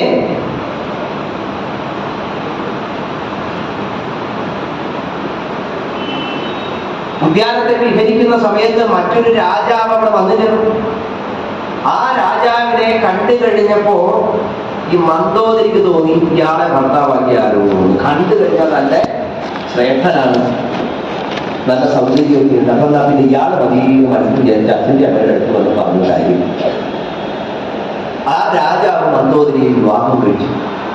വിവാഹം കഴിഞ്ഞപ്പോഴാണ് ഈ സുന്ദരനും സുമുഖനും ഒക്കെയായ ഭർത്താവിന്റെ തനി സ്വഭാവം മന്ദോദരി മനസ്സിലാക്കിയത്. മദ്യപാനം, ചൂടുകളി, പരസ്ത്രീ ഗമനം മുതലായിരിക്കുന്ന സകലവിധ ശീലങ്ങളുമുള്ള ആളായിരുന്നു ഇയാൾ. അത് മന്ദോദരിയുടെ ജീവിതമാകെ തകർന്നതാണ്. സമയത്തിന് കാലം നമുക്ക് കൊണ്ടുവരുന്ന സൗഭാഗ്യങ്ങളെ നമ്മൾ വേണ്ടതുപോലെ സ്വീകരിച്ചില്ലെങ്കിൽ ഈ മന്ദോദരിക്ക് സംഭവിച്ചതുപോലെ സംഭവിക്കുമെന്ന് ഉദാഹരിച്ചുകൊണ്ട് ഈ കഥ ആരോട് പറയുന്നു? മഹിഷാസുരൻ ഭഗവതിയോട് പറയണം. അപ്പൊ നിനക്ക് ഇപ്പൊ വന്നു ചേർന്നിരിക്കുന്നത് എന്നെ കല്യാണം കഴിച്ചോളാൻ ഞാൻ പറഞ്ഞു വന്നിട്ടില്ലേ, ഇത് നിനക്ക് കിട്ടിയ ഭാഗ്യാണെന്ന് എന്ന് വേഗം എന്നെ കല്യാണം കഴിച്ചോളാനാണ് ശാസ്ത്രം പറയുന്നത്. ഇതൊക്കെ കേട്ടതും ഉഗ്രമായിരിക്കുന്നതായ ഭാവം ഭഗവതി കുട്ടി ചിരിച്ചുകൊണ്ട് പറഞ്ഞു, മഹിഷ, ഈ പറഞ്ഞ മന്ദോദരിയുടെ കഥ എനിക്ക് വലിയ ഇഷ്ടമായി. അത് ലോകത്തിലെ ധർമ്മമനുസരിച്ചുള്ള സ്ത്രീ പുരുഷ പരസ്പര ബന്ധത്തിന്റെ കഥ മാത്രമാണ്. നീ കാണുന്നത് ഒരു സ്ത്രീയെയല്ല, ഈ ജഗത്തിന്റെ മുഴുവൻ പരമ്പൊരുളിനെയാണ് എന്ന് ഇനിയെങ്കിലും നീ തിരിച്ചറിയുക എന്ന് പറഞ്ഞു. മഹിഷാസുരനത ബുദ്ധനായി ഈ ഞാൻ പറയുന്നത് കേൾക്കുന്നില്ലേ എന്ന് ചോദിച്ച് യുദ്ധത്തിൽ ഒരുപ്പെട്ട അതിപരമായ യുദ്ധം നടന്ന അനവധി തരത്തിലുള്ളതായ അസ്ത്രങ്ങൾ ആകാശമാർഗത്തിലൂടെ സഞ്ചരിക്കുന്ന വിധത്തിൽ മഹിഷാസുരൻ യുദ്ധം ചെയ്തപ്പോൾ ഭഗവതി പൊട്ടിച്ചിരിച്ചുകൊണ്ട് ആ മഹിഷാസുരനെ വധിക്കാനായി ത്രിശൂലം കയ്യിലെത്തി ഈ സമയത്തോ മഹിഷാസുരൻ പല പല രൂപഭാവങ്ങൾ സ്വീകരിച്ചു. ആനയായി, ശരഭമായി, കൊടുങ്കാറ്റായി, തീയായി, അങ്ങനെ പലതരത്തിൽ രൂപം പ്രാപിച്ചൊടുങ്ങി. മഹിഷത്തിന്റെ രൂപത്തിൽ അങ്ങനെ പാഞ്ഞു വന്ന സമയത്ത് ഭഗവതിയുടെ വാഹനമായ സിംഹം ആ മഹിഷത്തിന്റെ മേലത്തെ ചാടി വീണു. ഭഗവതിയുടെ സുദർശന ചക്രത്തിൽ ആ മഹിഷത്തിന്റെ ഗളമുണ്ട് ഛേദിച്ചു. ഭീമാകാരമായ പർവ്വത ശിഖരത്തിൽ നിന്ന് മലവെള്ളം ഇങ്ങനെ കുത്തി ഒഴിക്കുന്നത് പോലെ മഹിഷത്തിന്റെ ശരീരത്തിലെ രക്തം ഒഴുകി പരന്നു. മഹിഷാസുരമർദ്ദിനിയായി ഉഗ്രസ്വരൂപിണിയായി ഭഗവതി ഇങ്ങനെ ലോകത്തിന് മുഴുവൻ ദർശനം കൊടുത്തുകൊണ്ട് നിൽക്കുന്ന സമയത്ത് ദേവന്മാര് ആ ഭഗവതിയെ സ്തുതിച്ചു. ആ സ്തുതി ഒന്ന് രണ്ട് വരികൾ ഞാൻ ചൊല്ലിത്തരാം. നമുക്ക് എല്ലാവർക്കും ആ മഹിഷാസുരമർദ്ദിനി ദേവിയെ ആ സ്വരൂപത്തെ ഹൃദയത്തിൽ കണ്ട് സ്തുതിക്കാം. ആ കല്ലിൽ ത്രിശൂലം, വാൾ, പരിച, സുദർശന ചക്രം, വജ്രായുധം, ശക്തി എന്ന വേൽ, ഇങ്ങനെ അനവധി തരത്തിലുള്ളതായ ആയുധങ്ങൾ ധരിച്ചുകൊണ്ട് 18 കൈകൾ ആ തൃക്കൈകളിലൊക്കെ ആയുധങ്ങൾ ധരിച്ചുകൊണ്ട് വിശിഷ്ടമായിരിക്കുന്ന ആഭരണങ്ങൾ ധരിച്ചുകൊണ്ട് സർവാംഗ വിഭൂഷിതയാൽ. എന്നാൽ യുദ്ധം കഴിഞ്ഞ് മഹിഷാസുരനെ വധിച്ച ആ ക്രോധഭാവത്തിൽ അട്ടഹസിച്ചുകൊണ്ട് നിൽക്കുന്നതായ ആ വീരഭാവത്തെ നമുക്ക് ഹൃദയത്തിലേക്ക് ചേർത്ത് നിർത്താം. എല്ലാവരും ഒത്തുചെല്ലാം. ഓം ശ്രീ ജഗദംബികായേ നമഃ. ഓം ശ്രീ ജഗദംബികായേ നമഃ. ബ്രഹ്മാ സൃജതി അവതി വിഷ്ണുരിതം മഹേശഃ ശക്ര്യാ തവൈവ ഹരതേ നനു ചാന്ദകാരേ ഈശാ നതേതി ച ഭവന്തി തയാ വിഹീനാ തസ്മാത് ത്വമേവ ജഗതഃ സ്ഥിതിനാശകർत्री. ഓം ശ്രീ പരമേശ്വരി നമഃ. ഓം ശ്രീ മഹാലക്ഷ്മീ നമഃ. സർവബാധാ പ്രശമനം ത്രൈലോക്യസ്യ അഖിലേശ്വരി ഏവമേവ ത്വയാ കാര്യം അസ്മദ്വൈ വിനാശനം. മഹിഷാസുരമർദ്ദിനിയായ ഭഗവതി ദേവന്മാർക്ക് അനുഗ്രഹം കൊടുത്തു. എപ്പോഴൊക്കെ നിങ്ങൾ എന്നെ സ്തുതിക്കുന്നു അപ്പോഴെല്ലാം ഇതുപോലെ അവതരിച്ച് എല്ലാ സങ്കടങ്ങളെയും നിങ്ങളെ അനുഗ്രഹിക്കുന്നു എന്ന് ഭഗവതി അരുവാക്ക് കൊടുക്കുന്നു. അങ്ങനെ മഹിഷാസുര വധവും മറ്റും കേട്ടുകഴിഞ്ഞപ്പോൾ ജനമേ ആ ഭഗവതി പിന്നീട് എങ്ങോട്ടാണ് പോയത്? അപ്പൊ പറഞ്ഞു, സനാതനമായിരിക്കുന്നതായ ആ മഹാശക്തി പോയത് മണിദ്വീപിലേക്കാണ്. ആ മണിദ്വീപ് എന്താണ് എന്ന് നമ്മള് ഈ ദേവീഭാഗവത യജ്ഞത്തിന്റെ പാരായണത്തിന്റെ തുടക്കത്തിൽ തന്നെ കേട്ടു. ഇനി അവസാനവും പറയും. അവസാനം വിസ്തരിച്ച് പറയും മണിദ്വീപം. ആ ഭഗവതി അല്ലയോ രാജാവേ, വ്യാസഭഗവാൻ പറഞ്ഞു കൊടുത്താണ് ജനമേജ്. ശുംഭൻ നിശുംഭൻ എന്ന പേരുള്ള 2 അസുരന്മാരെയും വധിച്ചു. ശുംഭ നിശുംഭന്മാർ പുഷ്കരണ രൂപത്തിൽ തപസ് ചെയ്തത് ബ്രഹ്മാവിൽ നിന്ന് വരം നേടി ഒരു സ്ത്രീയുടെ കൈകൊണ്ട് മാത്രമേ വരണം ഉണ്ടാവുള്ളൂ. അഷ്ടാസുരന്റെ കഥ പറഞ്ഞതുപോലെ തന്നെ ദേവന്മാരെല്ലാവരും സ്തുതിച്ചപ്പോൾ ആ ഭഗവതിയാകട്ടെ കൈലാസ മാർഗത്തിൽ ദേവന്മാരെല്ലാവരും വന്നു നിന്ന രുദ്രാണി സ്വരൂപത്തിൽ ഭഗവതിയെ സ്തുതിച്ചപ്പോൾ കൗശികി ദേവിയാൽ സംഹാര ശക്തി വർദ്ധിച്ച ഭാവത്തോടുകൂടി രുദ്രശക്തി ഉൾച്ചേർന്ന് ആ ശക്തിക്ക് പ്രാമുഖ്യം കൊടുക്കുന്ന ഭാവം, അതാണ് കൗശികി. ആ കൗശികി സ്വരൂപത്തിൽ ഭഗവതി അവതരിച്ചു, പരാദേവി. ആ ദേവീ സ്വരൂപത്തിന് മുമ്പിൽ സാക്ഷാൽ മഹാവിഷ്ണു, ശ്രീ പരമേശ്വരൻ, ബ്രഹ്മാവ്, ഇന്ദ്രാദി ദേവഗണങ്ങൾ എല്ലാവരും സ്തുതിച്ചു. ശുംഭനിശുംഭാദികളെ വധിച്ച് ലോകത്തെ രക്ഷിക്കണേ എന്ന് പ്രാർത്ഥിച്ചു. ഭഗവതി അവരെയൊക്കെ അനുഗ്രഹിച്ചുകൊണ്ട് നേരെ ഹിമവത് പ്രാന്തത്തിലേക്ക് പോയി. ഭഗവതിയുടെ ശരീരത്തിൽ നിന്ന് മറ്റൊരു രൂപം കൂടി ഉണ്ടായി, കാളിക. താമസീയ ശക്തി കാളികാ സ്വരൂപത്തെ പ്രാർത്ഥിച്ചു. എന്തിനായി കാളികാ സ്വരൂപം കൂടി ഉണ്ടായത് എന്ന് ഈ കഥ കേൾക്കുമ്പോൾ നമുക്ക് മനസ്സിലാവും. ഭഗവതി ഇങ്ങനെ പാനപാത്രത്തിൽ അമൃതിങ്ങനെ എടുത്ത് പാനം ചെയ്ത് ഗാനം ആലപിച്ചുകൊണ്ടിരിക്കാൻ, ഗാനരസികയായിരിക്കുന്നതായ ആ ഭഗവതിയുടെ പാട്ട് കേട്ട് അതാ അസുരലോകം ഇങ്ങനെ പ്രകടിക്കുന്നു. ശുംഭനിശുംഭന്മാര്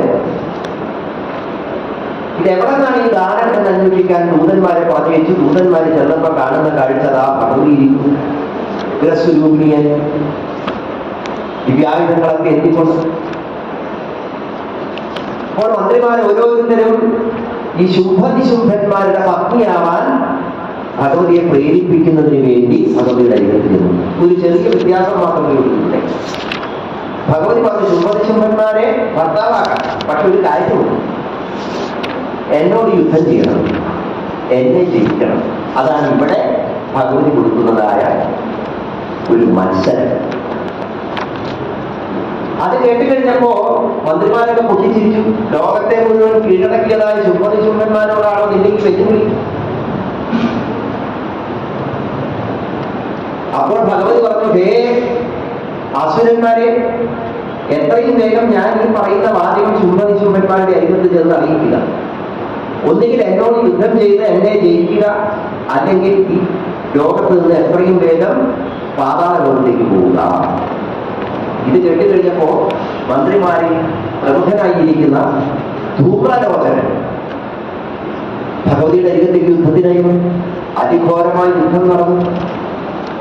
ഭഗവതിയുടെ ഒരു കൂങ്കാരം കൊണ്ട് ധൂമ്രലോചനൻ ഭസ്മമായിരുന്നു. പിന്നീട് ചണ്ഡമുണ്ടന്മാർ യുദ്ധത്തിന് വന്നു.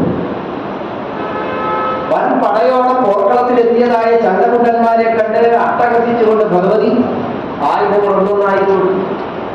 അപ്പൊ ചണ്ഡമുണ്ടന്മാര് പറഞ്ഞു, ഈ ലോകത്തിന്റെ മുഴുവൻ ഈശ്വരൻ ഇപ്പൊ ശുംഭനാണ്. അല്ലയോ ദേവി, നീ ശുംഭനെ വിവാഹം കഴിച്ചാൽ നമുക്ക് ഈ യുദ്ധം ചെയ്യാതെ കഴിക്കാൻ കുറെ പേരുടെ ജീവൻ രക്ഷിക്കാൻ സാധിക്കും. അപ്പോൾ ഭഗവതി ചിരിച്ചുകൊണ്ട് പറഞ്ഞു, ഹരിഹരാദികളെ വിട്ട് ഞാൻ വേറൊരാളെ ഭർത്താവായി സ്വീകരിക്കേണ്ട കാര്യമെന്താ? കയ്യും കരനും ഉണ്ട് എനിക്ക് നാഥന്മാരായിട്ട്. എന്തായാലും ഒരു കാര്യം ചെയ്യും, നീ ഇപ്പോൾ എന്നോട് യുദ്ധം ചെയ്യാൻ വന്നതല്ലേ, നീയും നിന്റെ അതിന്റെ ചണ്ടനും മുതൽ യുദ്ധം ആരംഭിക്കട്ടെ. രണ്ടുപേരെയും ഞാൻ ഇപ്പോൾ തന്നെ കാലനോട്ട് അയക്കുന്നുണ്ട് എന്ന് പറഞ്ഞ് ഭഗവതി കാഹളം മുഴക്കി. അത് അതിഘോരമായ യുദ്ധം നടന്നു. ചണ്ടമുണ്ടന്മാരെ ഭഗവതി വരുണപാശം കൊണ്ട് ബന്ധിച്ചു. എന്നിട്ട് കാളികാതി ചണ്ട ശബ്ദങ്ങൾ പുറപ്പെടുവിച്ചുകൊണ്ട് കരവാള കയ്യിലേക്കിക്കൊണ്ട് ഈ ചണ്ടമുണ്ടന്മാരെ നിഗ്രഹിച്ചു. കരവാള കൊണ്ട് ചണ്ടമുണ്ടന്മാരെ നിഗ്രഹിച്ചതിനാൽ ഭഗവതിക്ക് പേര് വന്നു ചാമുണ്ടി.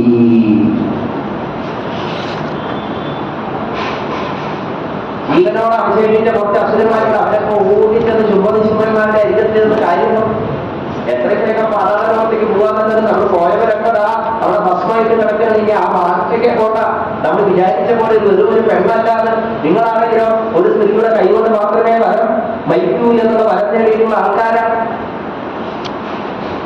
ഈ ദേവിയുടെ മുമ്പിൽ ശരണാഗതി അടയുന്നതാണ് നമുക്ക് ഇപ്പൊ ജീവൻ നിലനിർത്താൻ നല്ലതെന്ന് ഞങ്ങൾക്ക് തോന്നുന്നു എന്ന് ഈ കൃത്യന്മാരൊക്കെ പറഞ്ഞത് കേട്ട്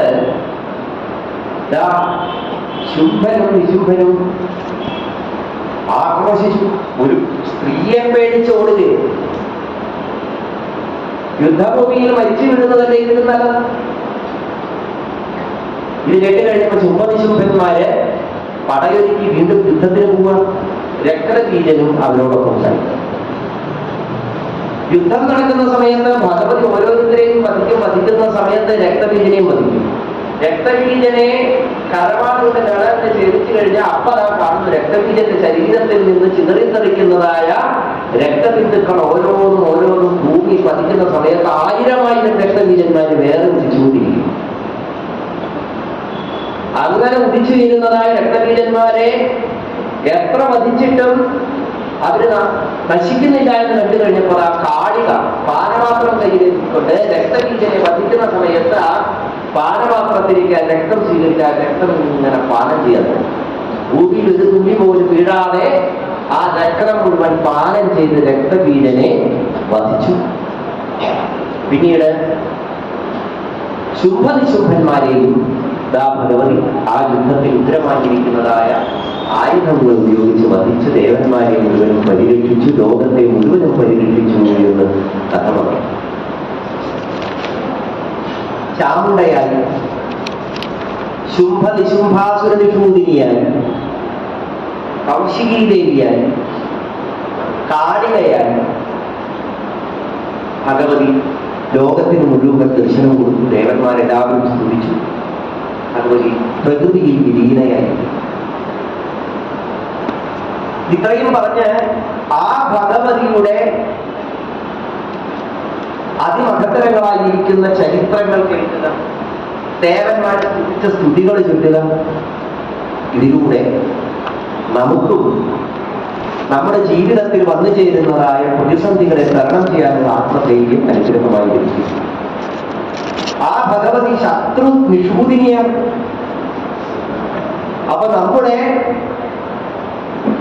ജീവിതത്തിലും നമ്മുടെ കർമ്മങ്ങൾക്ക് പ്രതിബദ്ധമായി വരുന്ന ശത്രുഭാവങ്ങളെ മുഴുവൻ ഇല്ലാതാക്കാൻ ഈ ചാമുണ്ടയായ ഭഗവതിയെ ആരാധിക്കണം എന്നിങ്ങനെ ഫലശുദ്ധിയോടുകൂടിയാണ് കഥ അവസാനിക്കുന്നത് വ്യാസം.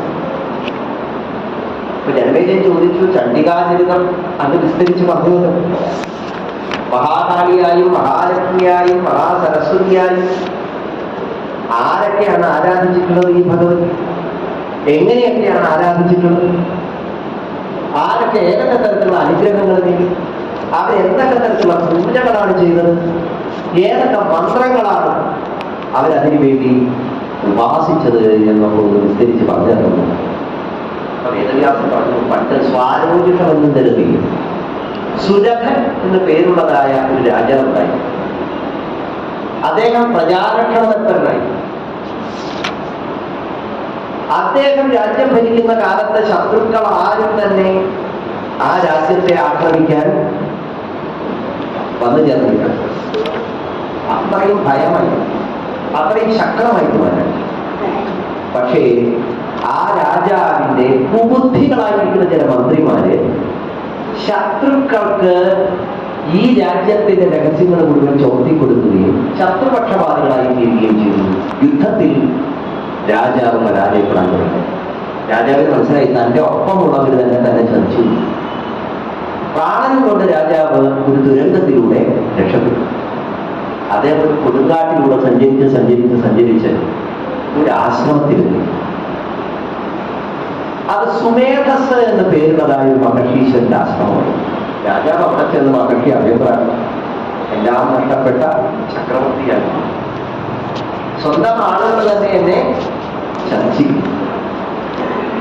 ഇങ്ങനെ വിഷമത്തോടുകൂടി സുരഭൻ എന്ന രാജാവ് പറഞ്ഞു കഴിഞ്ഞപ്പോൾ സുമേധസ് എന്ന് പറയുന്ന മഹർഷി രാജാവിനെ സമാശ്വസിപ്പിച്ചിട്ട് പറഞ്ഞു, ആ ഭഗവതിയെ വേണ്ടതുപോലെ ഉപാസിക്കും. ജീവിതത്തിൽ ദുഃഖങ്ങൾ, പ്രതിബന്ധങ്ങൾ, വീഴ്ചകൾ ഇതൊക്കെ എല്ലാവർക്കും ഉണ്ടാവും. ഇതിനെ തരണം ചെയ്യാനുള്ള ആത്മശക്തി നമുക്ക് ലഭിക്കണമെങ്കിൽ ഉപാസനകൾ വേണം. ആ ഭഗവതിയെ വേണ്ടത് ഉപാസിക്കും. രാജാവ് അങ്ങനെ ആശ്രമത്തിൽ ഇങ്ങനെ കഴിഞ്ഞുകൂടുകയാണ്. അങ്ങനെ ഇരിക്കുകയാണ്. ആശ്രമത്തിൽ മറ്റൊരാളെ കണ്ടുകൂടാണ്. അദ്ദേഹത്തിന്റെ പേര് സമാധി. അദ്ദേഹം ഒരു വൈശ്യനായി. രാജാവ് തന്നെ സങ്കടങ്ങളൊക്കെ പറഞ്ഞ് കരയുമ്പോ സമാധി വൈശ്യൻ പറയാണ്, അങ്ങേപ്പോലെ തന്നെ എന്റെ കഥ. എനിക്ക് ഇഷ്ടംപോലെ സമ്പത്തുണ്ടായി, വ്യവസായം ചെയ്ത് ആ സമ്പത്തിന് വർദ്ധിച്ച് വന്നപ്പോ ബന്ധുബലവും കൂടി.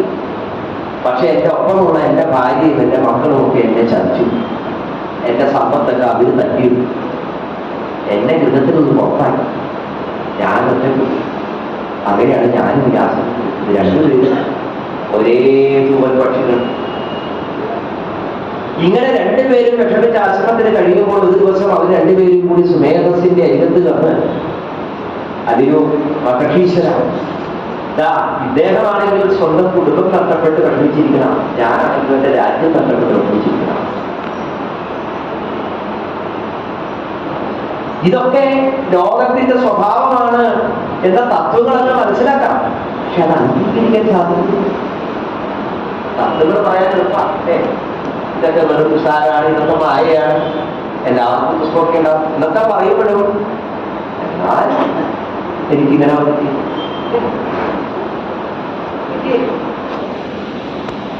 അല്ലെങ്കിൽ ഇപ്പൊ വേദാന്തം പറയണമെന്ന് പറഞ്ഞിട്ട് കാര്യമോ? വേദാന്തം പറഞ്ഞതുകൊണ്ട് കാര്യമോ? അതുകൊണ്ടല്ലേ വേദാന്തം തന്നെ അദ്വൈതമുണ്ട്, ദ്വൈതമുണ്ട്, വിശിഷ്ടാദ്വൈതമുണ്ട്, ശുദ്ധാദ്വൈതമുണ്ട്. ഇതിപ്പോ ഏതാ ശരി? ഒരു കൂട്ടര് പറഞ്ഞു ബ്രഹ്മം പാത്രമുള്ളത്, വേറെ കൂട്ടര് പറഞ്ഞു ജീവാത്മാവ് വേറെ ബ്രഹ്മം വേറെ. വേറെ കൂട്ടര് പറഞ്ഞാൽ ബ്രഹ്മമുണ്ട്, അതിന്റെ അപ്പുറം വേറെ വിശിഷ്ട ബ്രഹ്മാവസ്ഥയുണ്ട്, ശുദ്ധ തത്വമുണ്ട്, ശുദ്ധ ബ്രഹ്മതത്വമുണ്ട്. അപ്പൊ വേറൊരാളെ ഏതോ മരത്തിന്റെ ചുവട്ടില് ഇന്ന് ബോധം വന്നിട്ട് പറഞ്ഞു ഇതൊന്നുമില്ല, ഒക്കെ ശൂന്യാണ്.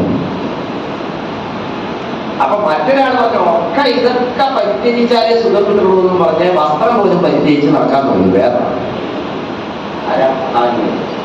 ഇപ്പോഴത്തെ ബുദ്ധൻ. ഇത് ഏതാ ശരി? യം ശൈവാസമുപാസതേ ശിവൈതി ജീവേതി നൈയായിക. എല്ലാവരും പറയുന്നത് ഒന്നിനെ തന്നെയാ, പല പേരിലാ പറയുന്നത് മാത്രം. ശിവനെന്നൊരു കൂട്ട് പറയും, വിഷ്ണുന്ന് വേറൊരു കൂട്ട് പറയും, ബ്രഹ്മമെന്നൊരു കൂട്ട് പറയും, ജീവാത്മാവ് വേറൊരു കൂട്ട് പറയും, ശൂന്യതയെന്ന് വേറൊരു കൂട്ട് പറയും. പറഞ്ഞതൊക്കെ ഒന്നിനെ തന്നെ. എന്തിനാണ്?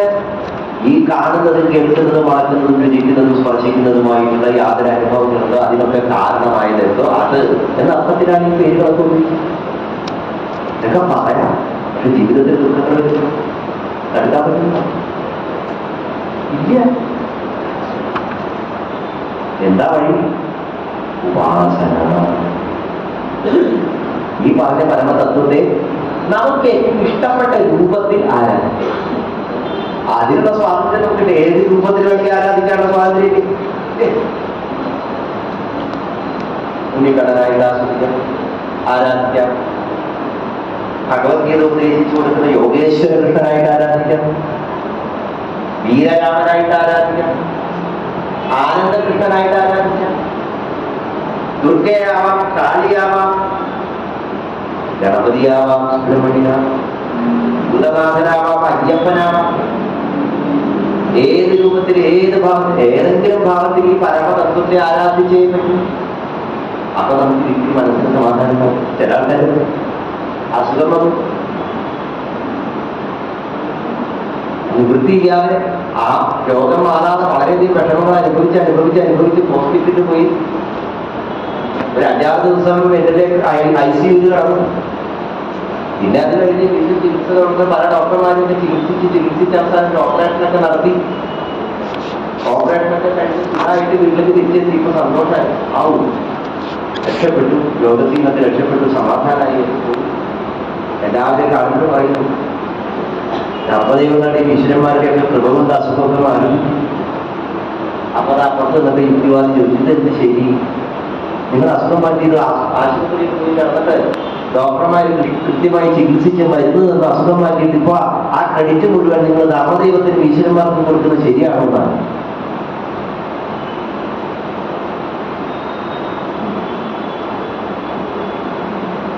ശരിയാണോ? പിന്നെ കുറച്ച് ഡോക്ടർമാരെയൊക്കെ കൊണ്ടുവന്ന് പ്രതിഷ്ഠിക്കാന്ന് വെച്ചാൽ അദ്ദേഹം മറുപടി എന്താ കൊടുത്തതെന്ന് അറിയുമോ? അതെ, എന്റെ രോഗം മാറ്റിയത് ചിലപ്പോൾ മരുന്നാണ്, എനിക്ക് രോഗം കുറിച്ചു തന്നത് ഡോക്ടറാണ്, അത് ചികിത്സിച്ചത് ആശുപത്രിയിലാവും. അവിടെയൊക്കെ കൃത്യമായിട്ട് പൈസ കൊടുത്ത് മരുന്നിനും ഓപ്പറേഷനും ഒക്കെയുള്ള ലക്ഷക്കണക്കിന് രൂപ കൊടുത്തതിന് ശേഷമാണ് ഡിസ്ചാർജ് ചെയ്ത് തിരിച്ചു പോകുന്നത്. അപ്പൊ ഒരു രോഗം മാറണമെങ്കിൽ എന്ത് വേണം? ഡോക്ടർ ചികിത്സിച്ചതുകൊണ്ട് മാത്രമായില്ല, മരുന്ന് തന്നുകൊണ്ട് മാത്രമായില്ല, ആശുപത്രിയിൽ കിടന്നുകൊണ്ട് മാത്രമായില്ല. രോഗം വരുമ്പോൾ കൃത്യമായിട്ട് ആശുപത്രിയിലേക്ക് പോകാനുള്ള ആത്മധൈര്യം ഉണ്ടാവണം, കയ്യിൽ സമ്പത്തും ഉണ്ടാവണം. ഈ ആത്മധൈര്യവും സമ്പത്തും ആരെങ്കിലും തന്നതാണോ? ഈ ഡോക്ടർമാർ തന്നതാണോ? ഈ ഹോസ്പിറ്റൽ തന്നതാണോ? അല്ല. ഈ സമ്പത്ത് എത്രയോ കാലത്തെ അവനവന്റെ പരിശ്രമം കൊണ്ട് ഈശ്വരീയമായിരിക്കുന്ന അനുഗ്രഹം കൊണ്ട് എനിക്ക് കിട്ടിയതാണ്. ആ രോഗം വന്ന സമയത്ത് ഈ സമ്പത്ത് കയ്യിലില്ലാത്ത എത്രയോ ആളുകൾ ആശുപത്രിയിൽ പോകാൻ കഴിയാതെ, മരുന്ന് കഴിക്കാൻ കഴിയാതെ ആ രോഗാവസ്ഥ മൂർച്ഛിച്ച് മരിച്ചു പോകും. അപ്പൊ ക്രെഡിറ്റ് ആർക്കാണ്? ദൈവത്തിന് തന്നെയാണ്. എത്ര യുക്തിവാദം പറഞ്ഞാലും ആ യുക്തി ഭൗതികമായ വസ്തുക്കളിൽ കുടുങ്ങിക്കിടക്കുന്നു. ഭൗതികമായ വസ്തുക്കളെ ചലിപ്പിക്കുന്ന ആത്മീയമായ ഒരു ശക്തിയുണ്ട്. ആ ആത്മീയമായ ശക്തിയെയാണ് നമ്മൾ ആരാധിക്കുന്നത്. അതിനെയാണ് ഉപാസന എന്ന് പറയുന്നത്. സുമേധസ് മഹർഷി ആ ഉപാസനയായി ഭഗവതിയുടെ സ്വരൂപത്തെ പറഞ്ഞു കൊടുത്തപ്പോൾ ആ ഭഗവതി ആരാണ്, എന്താണ്, എങ്ങനെയാണ് എന്നൊക്കെ ചോദിച്ചു. ആ ഭഗവതിയെ കുറിച്ച് പറയുന്നു. സർവചരാചരങ്ങൾ സൂക്ഷ്മ സമുദ്രമായിരുന്ന സമയത്ത് താമരയിൽ ബ്രഹ്മാവ് ജനിച്ചു. ബ്രഹ്മാവ് താമരയുടെ നാടിയിലൂടെ സഞ്ചരിച്ച് സമുദ്രത്തിന്റെ അടിത്തട്ടിൽ ചെന്നപ്പോൾ അവിടെ യോഗശാലിയായി കിടക്കുന്ന മഹാവിഷ്ണുവിനെ കണ്ടു. വിഷ്ണുവിനെ സ്തുതിച്ചു. വിഷ്ണു ഉണർന്നു. ആരെ എന്ന് പരസ്പരം ചോദിച്ചപ്പോൾ ബ്രഹ്മാവ് പറഞ്ഞു, ഞാനാണ് പിതാമഹൻ, ലോകത്തിന്റെ മുഴുവൻ പിതാമഹൻ. അപ്പൊ മഹാവിഷ്ണു പറഞ്ഞു, നിന്റെ പിതാവ് ഞാനാണ്. രണ്ടുപേരും തർക്കമായി. ലോകത്തിന്റെ പരപിതാവ് ഞാനാണെന്ന് ബ്രഹ്മാവും അല്ല ഞാനാണെന്ന് വിഷ്ണുവും, ആദ്യം ജനിച്ചത് ഞാനാണെന്നും അല്ല ഞാനാണെന്നും പരസ്പരം തർക്കം തുടങ്ങി തർക്കിച്ച് രണ്ടുപേരും യുദ്ധം ചെയ്യാതിരിക്കുന്ന സമയത്ത് അവർക്ക് മധ്യത്തിൽ ഒരു അഗ്നിലിംഗം പ്രത്യക്ഷപ്പെട്ടു. ഈ അഗ്നിലിംഗത്തിന്റെ അറ്റം കണ്ടെത്തുന്നത് ആരാണോ അവരാണ് പരപിതാവ് എന്നൊരു അശരീരി ഉണ്ടായി. വാക്സ്വരൂപമായി ഭഗവതിയാണ് ആ ശരീരിയായി അവിടെ പ്രത്യക്ഷപ്പെട്ടു. കേട്ട പാതി കേൾക്കാത്ത പാതി ബ്രഹ്മാവ് വേഗം അരയന്നത്തിന്റെ പുറത്ത് കയറി മേലോട്ട് പോയി. മഹാവിഷ്ണു വരാഹരൂപം ധരിച്ച് ഭൂമി തരുന്ന അടിയിലേക്ക് പോയി. കേൾക്കുന്നുണ്ടോ? കേൾക്കുന്നുണ്ടോ? കുറെ പോയി കഴിഞ്ഞപ്പോ മഹാവിഷ്ണുവിന് മനസ്സിലായി ഈ പോക്ക് വെറുതെയാണ്, ഇതിന്റെ അറ്റൊന്നും കണ്ടെത്താൻ പോകുന്നില്ല. മഹാവിഷ്ണു വേഗം തിരിച്ചു വന്ന് എവിടെ നിന്ന് യാത്ര തുടങ്ങി അവിടെ വന്നിരുന്ന് ആ മഹാലിംഗത്തെ തന്റെ ഹൃദയത്തിൽ ധ്യാനിച്ച് ഇരുന്നു. ബ്രഹ്മാവിനെ മുളഞ്ഞു പോയപ്പോ ബ്രഹ്മാവിന് മനസ്സിലായിരുന്നു മുകളിലെത്താനൊന്നും പോകുന്നില്ല. പക്ഷെ എങ്ങനെയാ തോറ്റ് പിന്മാറാൻ ബ്രഹ്മാവിനൊരു മടി. അപ്പോഴാണ് മുകളിൽ നിന്ന് സാധനം താഴ്ത്തിട്ട് വീണത്. എന്താണ്? നോക്കിയപ്പോ ഒരു കേരളീയ പുഷ്പം. ബ്രഹ്മാവേഗ ആ പുഷ്പത്തെ കൈകളെടുത്തു. എന്നിട്ട് ചോദിച്ചു, നീ എവിടെത്താ? നീ ലിംഗത്തിന്റെ നെറുകയിൽ നിന്നാണ്. അപ്പൊ കേരളീയ പുഷ്പം പറഞ്ഞ അതെ. എന്നാ പിന്നെ ഒരു കാര്യം ചെയ്യണം, നീ എന്റെ ഒപ്പം വാ. താഴത്തിൽ ചെന്ന് കഴിഞ്ഞാൽ അവിടെ കറുത്തിട്ട് 4 കയ്യിൽ ഒരാളെ കാണാം. അവിടെ ചെന്ന് കഴിഞ്ഞാൽ ഞാൻ പറയും നിന്നെ ഈ നെറുകയിൽ നിന്ന് എടുത്തതാണെന്ന്. അപ്പൊ നീ ആള് ചോദിക്കും ശരിയാണെന്ന് ചോദിക്കുമ്പോ നീ പറയണം ശരിയാണെന്ന്, കള്ളസാക്ഷി പറയണം. അപ്പൊ കേരളീയ പുഷ്പം പറഞ്ഞാൽ അത് പാപല്ലേ. ബ്രഹ്മാവ് നീ പറഞ്ഞില്ലേ നിന്നെ ഞാൻ ചതിക്കും പറഞ്ഞു. ശാപത്തെക്കാൾ ഭേദം പാപമാണെന്ന് ചോദിച്ചു. ഏതെങ്കിലും പുഷ്പം സമ്മതിച്ചു. അങ്ങനെ തിരിച്ചു വന്നു. ബ്രഹ്മാവ് പറഞ്ഞു, ഞാൻ ഈ ലിംഗത്തിന്റെ നെറുക കണ്ടിരിക്കുന്നു, സംശയമുണ്ടെങ്കിൽ ആ സാക്ഷിയാണ് ഈ കേരളീയ പുഷ്പം എന്ന് പറഞ്ഞു കഴിഞ്ഞപ്പോ മഹാവിഷ്ണു വേഗം തന്നെ ബ്രഹ്മാവിന് ഒരു ആസനം ഒരുക്കി വിശിഷ്ടമായിരിക്കും ഉപചാരങ്ങൾ സമർപ്പിച്ച് വിസ്തരിച്ചൊരു പൂജ ഒരുക്കി.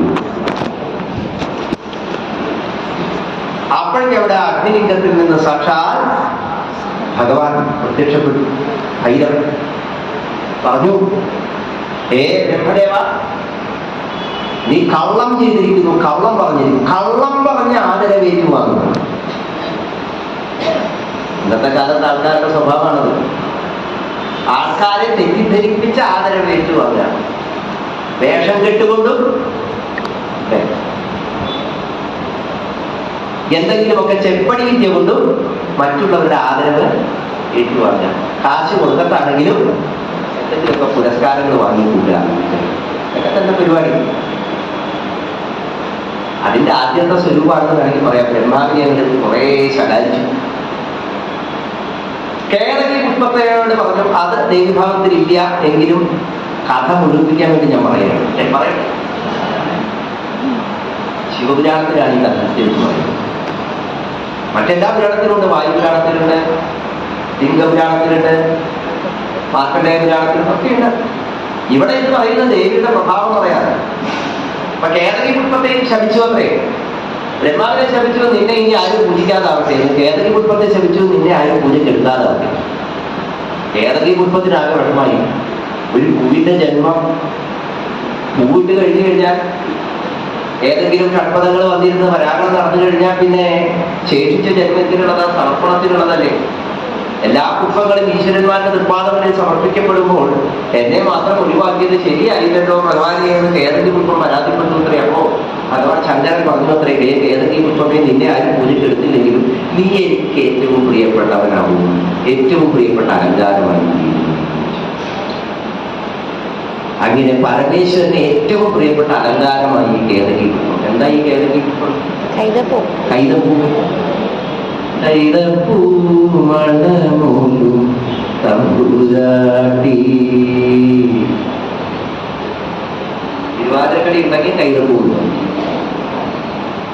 കൈതപ്പൂവില്ലാത്ത മലയാളികളുടെ ഒരു പഴയകാലം ഇല്ല എന്നാണ്. പണ്ടൊക്കെ വിവാഹം കഴിഞ്ഞാൽ കല്യാണം കഴിഞ്ഞ് കൊണ്ടുപോകുമ്പോ ഒരു കണ്ണാടിപ്പെട്ടി കൊടുത്ത്, കണ്ണാടിപ്പൂറ, കണ്ണാടിപ്പൈപ്പൂറ എന്നാണ് പറയുന്നത്. കേട്ടിട്ടുണ്ടോ? കണ്ണാടിപ്പൈപ്പൂറ അതൊരു ചടങ്ങാണ്. പെൺകുട്ടിക്ക് കണ്ണാടിപ്പൈപ്പൂറ കൊടുത്തയച്ചു കഴിഞ്ഞാൽ വിവാഹം കഴിഞ്ഞ് പുരുഷന്റെ വീട്ടിലെത്തിക്കഴിഞ്ഞാൽ അവിടെ ചില ചടങ്ങുകളുണ്ട്. അവിടെയുണ്ട് തിരുവാതിരക്കളി, കുടിവെപ്പ് എന്ന് പറയുന്ന ചടങ്ങ്. നടുമുറ്റത്തൊക്കെയാണ് കുടിവെക്കുക, അവിടുത്തെ ദേവതയ്ക്ക് നിവേദിക്കണം, അങ്ങനെയൊക്കെയാണ്.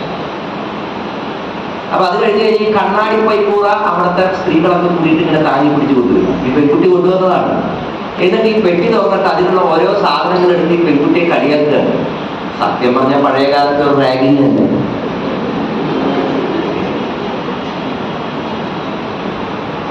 ചില കാര്യങ്ങൾ ആധുനികമായ ചില വിഷയങ്ങളായിട്ട് ബന്ധപ്പെടുത്തി പറയണമെന്നത് കൊണ്ട് വേറൊരു കാര്യം പറയാം.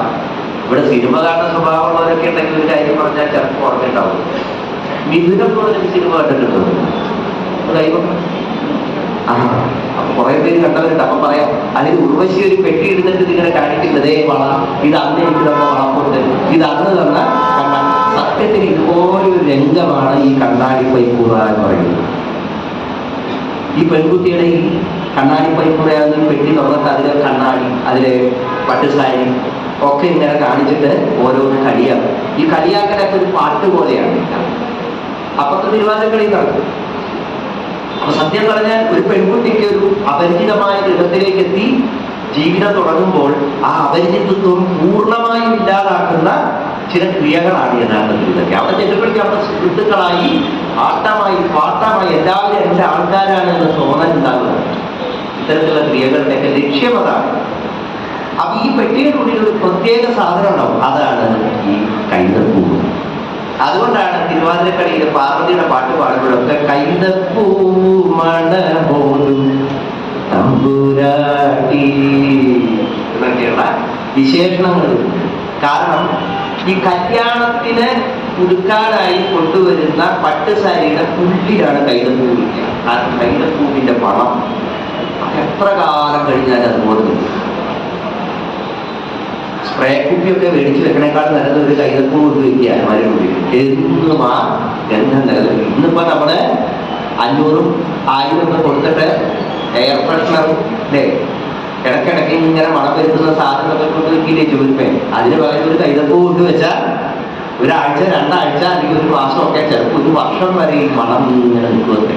അത്രയും ഗന്ധ പ്രാധാന്യമുള്ള പുഷ്പമാണ്. അതാണ് സാക്ഷാൽ ശ്രീ പരമേശ്വരൻ. സയൻസ് പഠിപ്പിക്കുന്ന ടീച്ചറുകളിൽ എത്ര അടി കിട്ടിയിട്ടുണ്ട് എന്നറിയുള്ളൂ.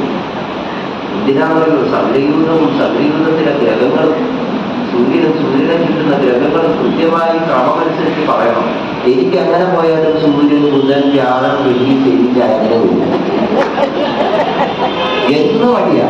ഇത് പഠിച്ചിട്ട് നീ ഇനി മര്യാദയ്ക്ക് ക്ലാസ്സിൽ വന്നാൽ മതി എന്നുള്ള അവസ്ഥയായി. അവസാനം ഞാൻ കഷ്ടപ്പെട്ട് പഠിച്ചു. സൂര്യൻ നെപ്റ്റ്യൂണും പ്ലൂട്ടോവും യുറാനസും പ്ലൂട്ടോവും ഒക്കെ പഠിച്ചു. അങ്ങനെ കഷ്ടപ്പെട്ട് ടീച്ചറുടെ മുമ്പിലൊക്കെ ചെന്ന് ഇതങ്ങനെ പറയാനായിട്ട് ഇവിടെ നിന്നപ്പോഴേക്ക് ടീച്ചർ സ്ഥലം മാറി. അന്ന് തൊട്ട് എന്റെ തലയ്ക്ക് ഞാൻ കേക്ക് വെച്ചിരുന്നത് എന്നെങ്കിലും ആ ടീച്ചറെ കണ്ടാൽ എനിക്ക് മുഴുവൻ പറയണമെന്നില്ല. ഇതുവരെ എനിക്ക് ടീച്ചറെ കാണാൻ പറ്റില്ല. പക്ഷേ 10ാം ക്ലാസ് കഴിഞ്ഞ് പീഡിപ്പിക്കാൻ വേണ്ടി പഠിക്കുമ്പോഴാണ് ഒരു ദിവസം കോളേജിൽ പോകാൻ നേരത്ത് ഉമ്മത്ത് പത്ത് വീണ പത്രം ഞാൻ എടുത്ത് വായിച്ച സമയത്ത് ഞെട്ടിപ്പോയി. എനിക്കുള്ള ദേഷ്യമുണ്ടല്ലോ ഈ ടീച്ചറോട് മാത്രമല്ല, മൊത്തത്തിൽ വന്ന ദേഷ്യം നിസ്സാരമൊന്നുമില്ല. കാരണം എന്താ, അതിലെഴുതിയിരിക്കുക വലിയ കെട്ടിങ്ങിൽ പ്ലൂട്ടോയെ കാണാനില്ല.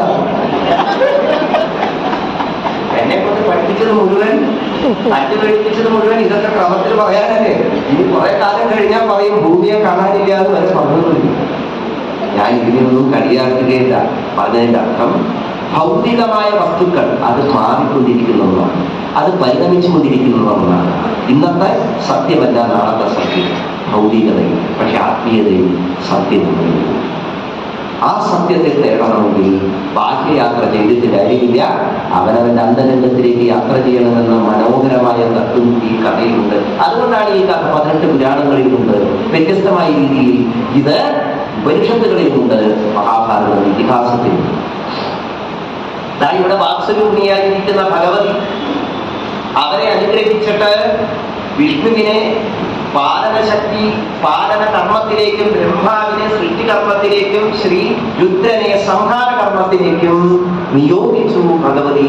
അങ്ങനെയുള്ളതായ ആ ഭഗവതിയുടെ മഹത്വം മനസ്സിലാക്കി ബ്രഹ്മാവ് ആ ഭഗവതിയെ സ്മരിച്ചുകൊണ്ട് സൃഷ്ടി ചെയ്യുന്നു. മഹാവിഷ്ണു ആ ഭഗവതിയെ ആശ്രയിച്ചുകൊണ്ട് മത്സ്യഭൂമ വരാഹ നരസിംഹവാഹന പരശുരാമ ബലരാമ ശ്രീരാമ ശ്രീകൃഷ്ണ ഇത്യാദി അവതാരങ്ങൾ എടുക്കുന്നു. ശ്രീരുദ്രൻ സംഹാരകാലത്ത് സർവ്വതിനെയും സംഹരിക്കുന്നു. എല്ലാം ആ പരാശക്തിയുടെ ഇച്ഛയനുസരിച്ചാണ് എന്ന് സുമേധസ് പറഞ്ഞു. സമാധി വൈശ്യനും സുരഥൻ സുമേധസ്സിൽ നിന്ന് ആ ബീജമന്ത്ര സ്വരൂപിണിയായ ഭഗവതിയുടെ ഉപാസനകളെ മുഴുവൻ സ്വീകരിച്ചു. എന്നിട്ട് ഹിമാലയ സാനുക്കളിൽ പോയി അവിടെ ഇരുന്ന് ആ മഹാമായയെ ആരാധിക്കാൻ തുടങ്ങി. ഈ സമയത്ത് സുരഥൻ ഹോമോപചാരങ്ങൾ ചെയ്യുന്ന സമയം തന്റെ ശരീരത്തിലെ തന്നെ മാംസത്തെ അറുത്തെടുത്ത് ഭോഗിക്കാൻ തുടങ്ങി.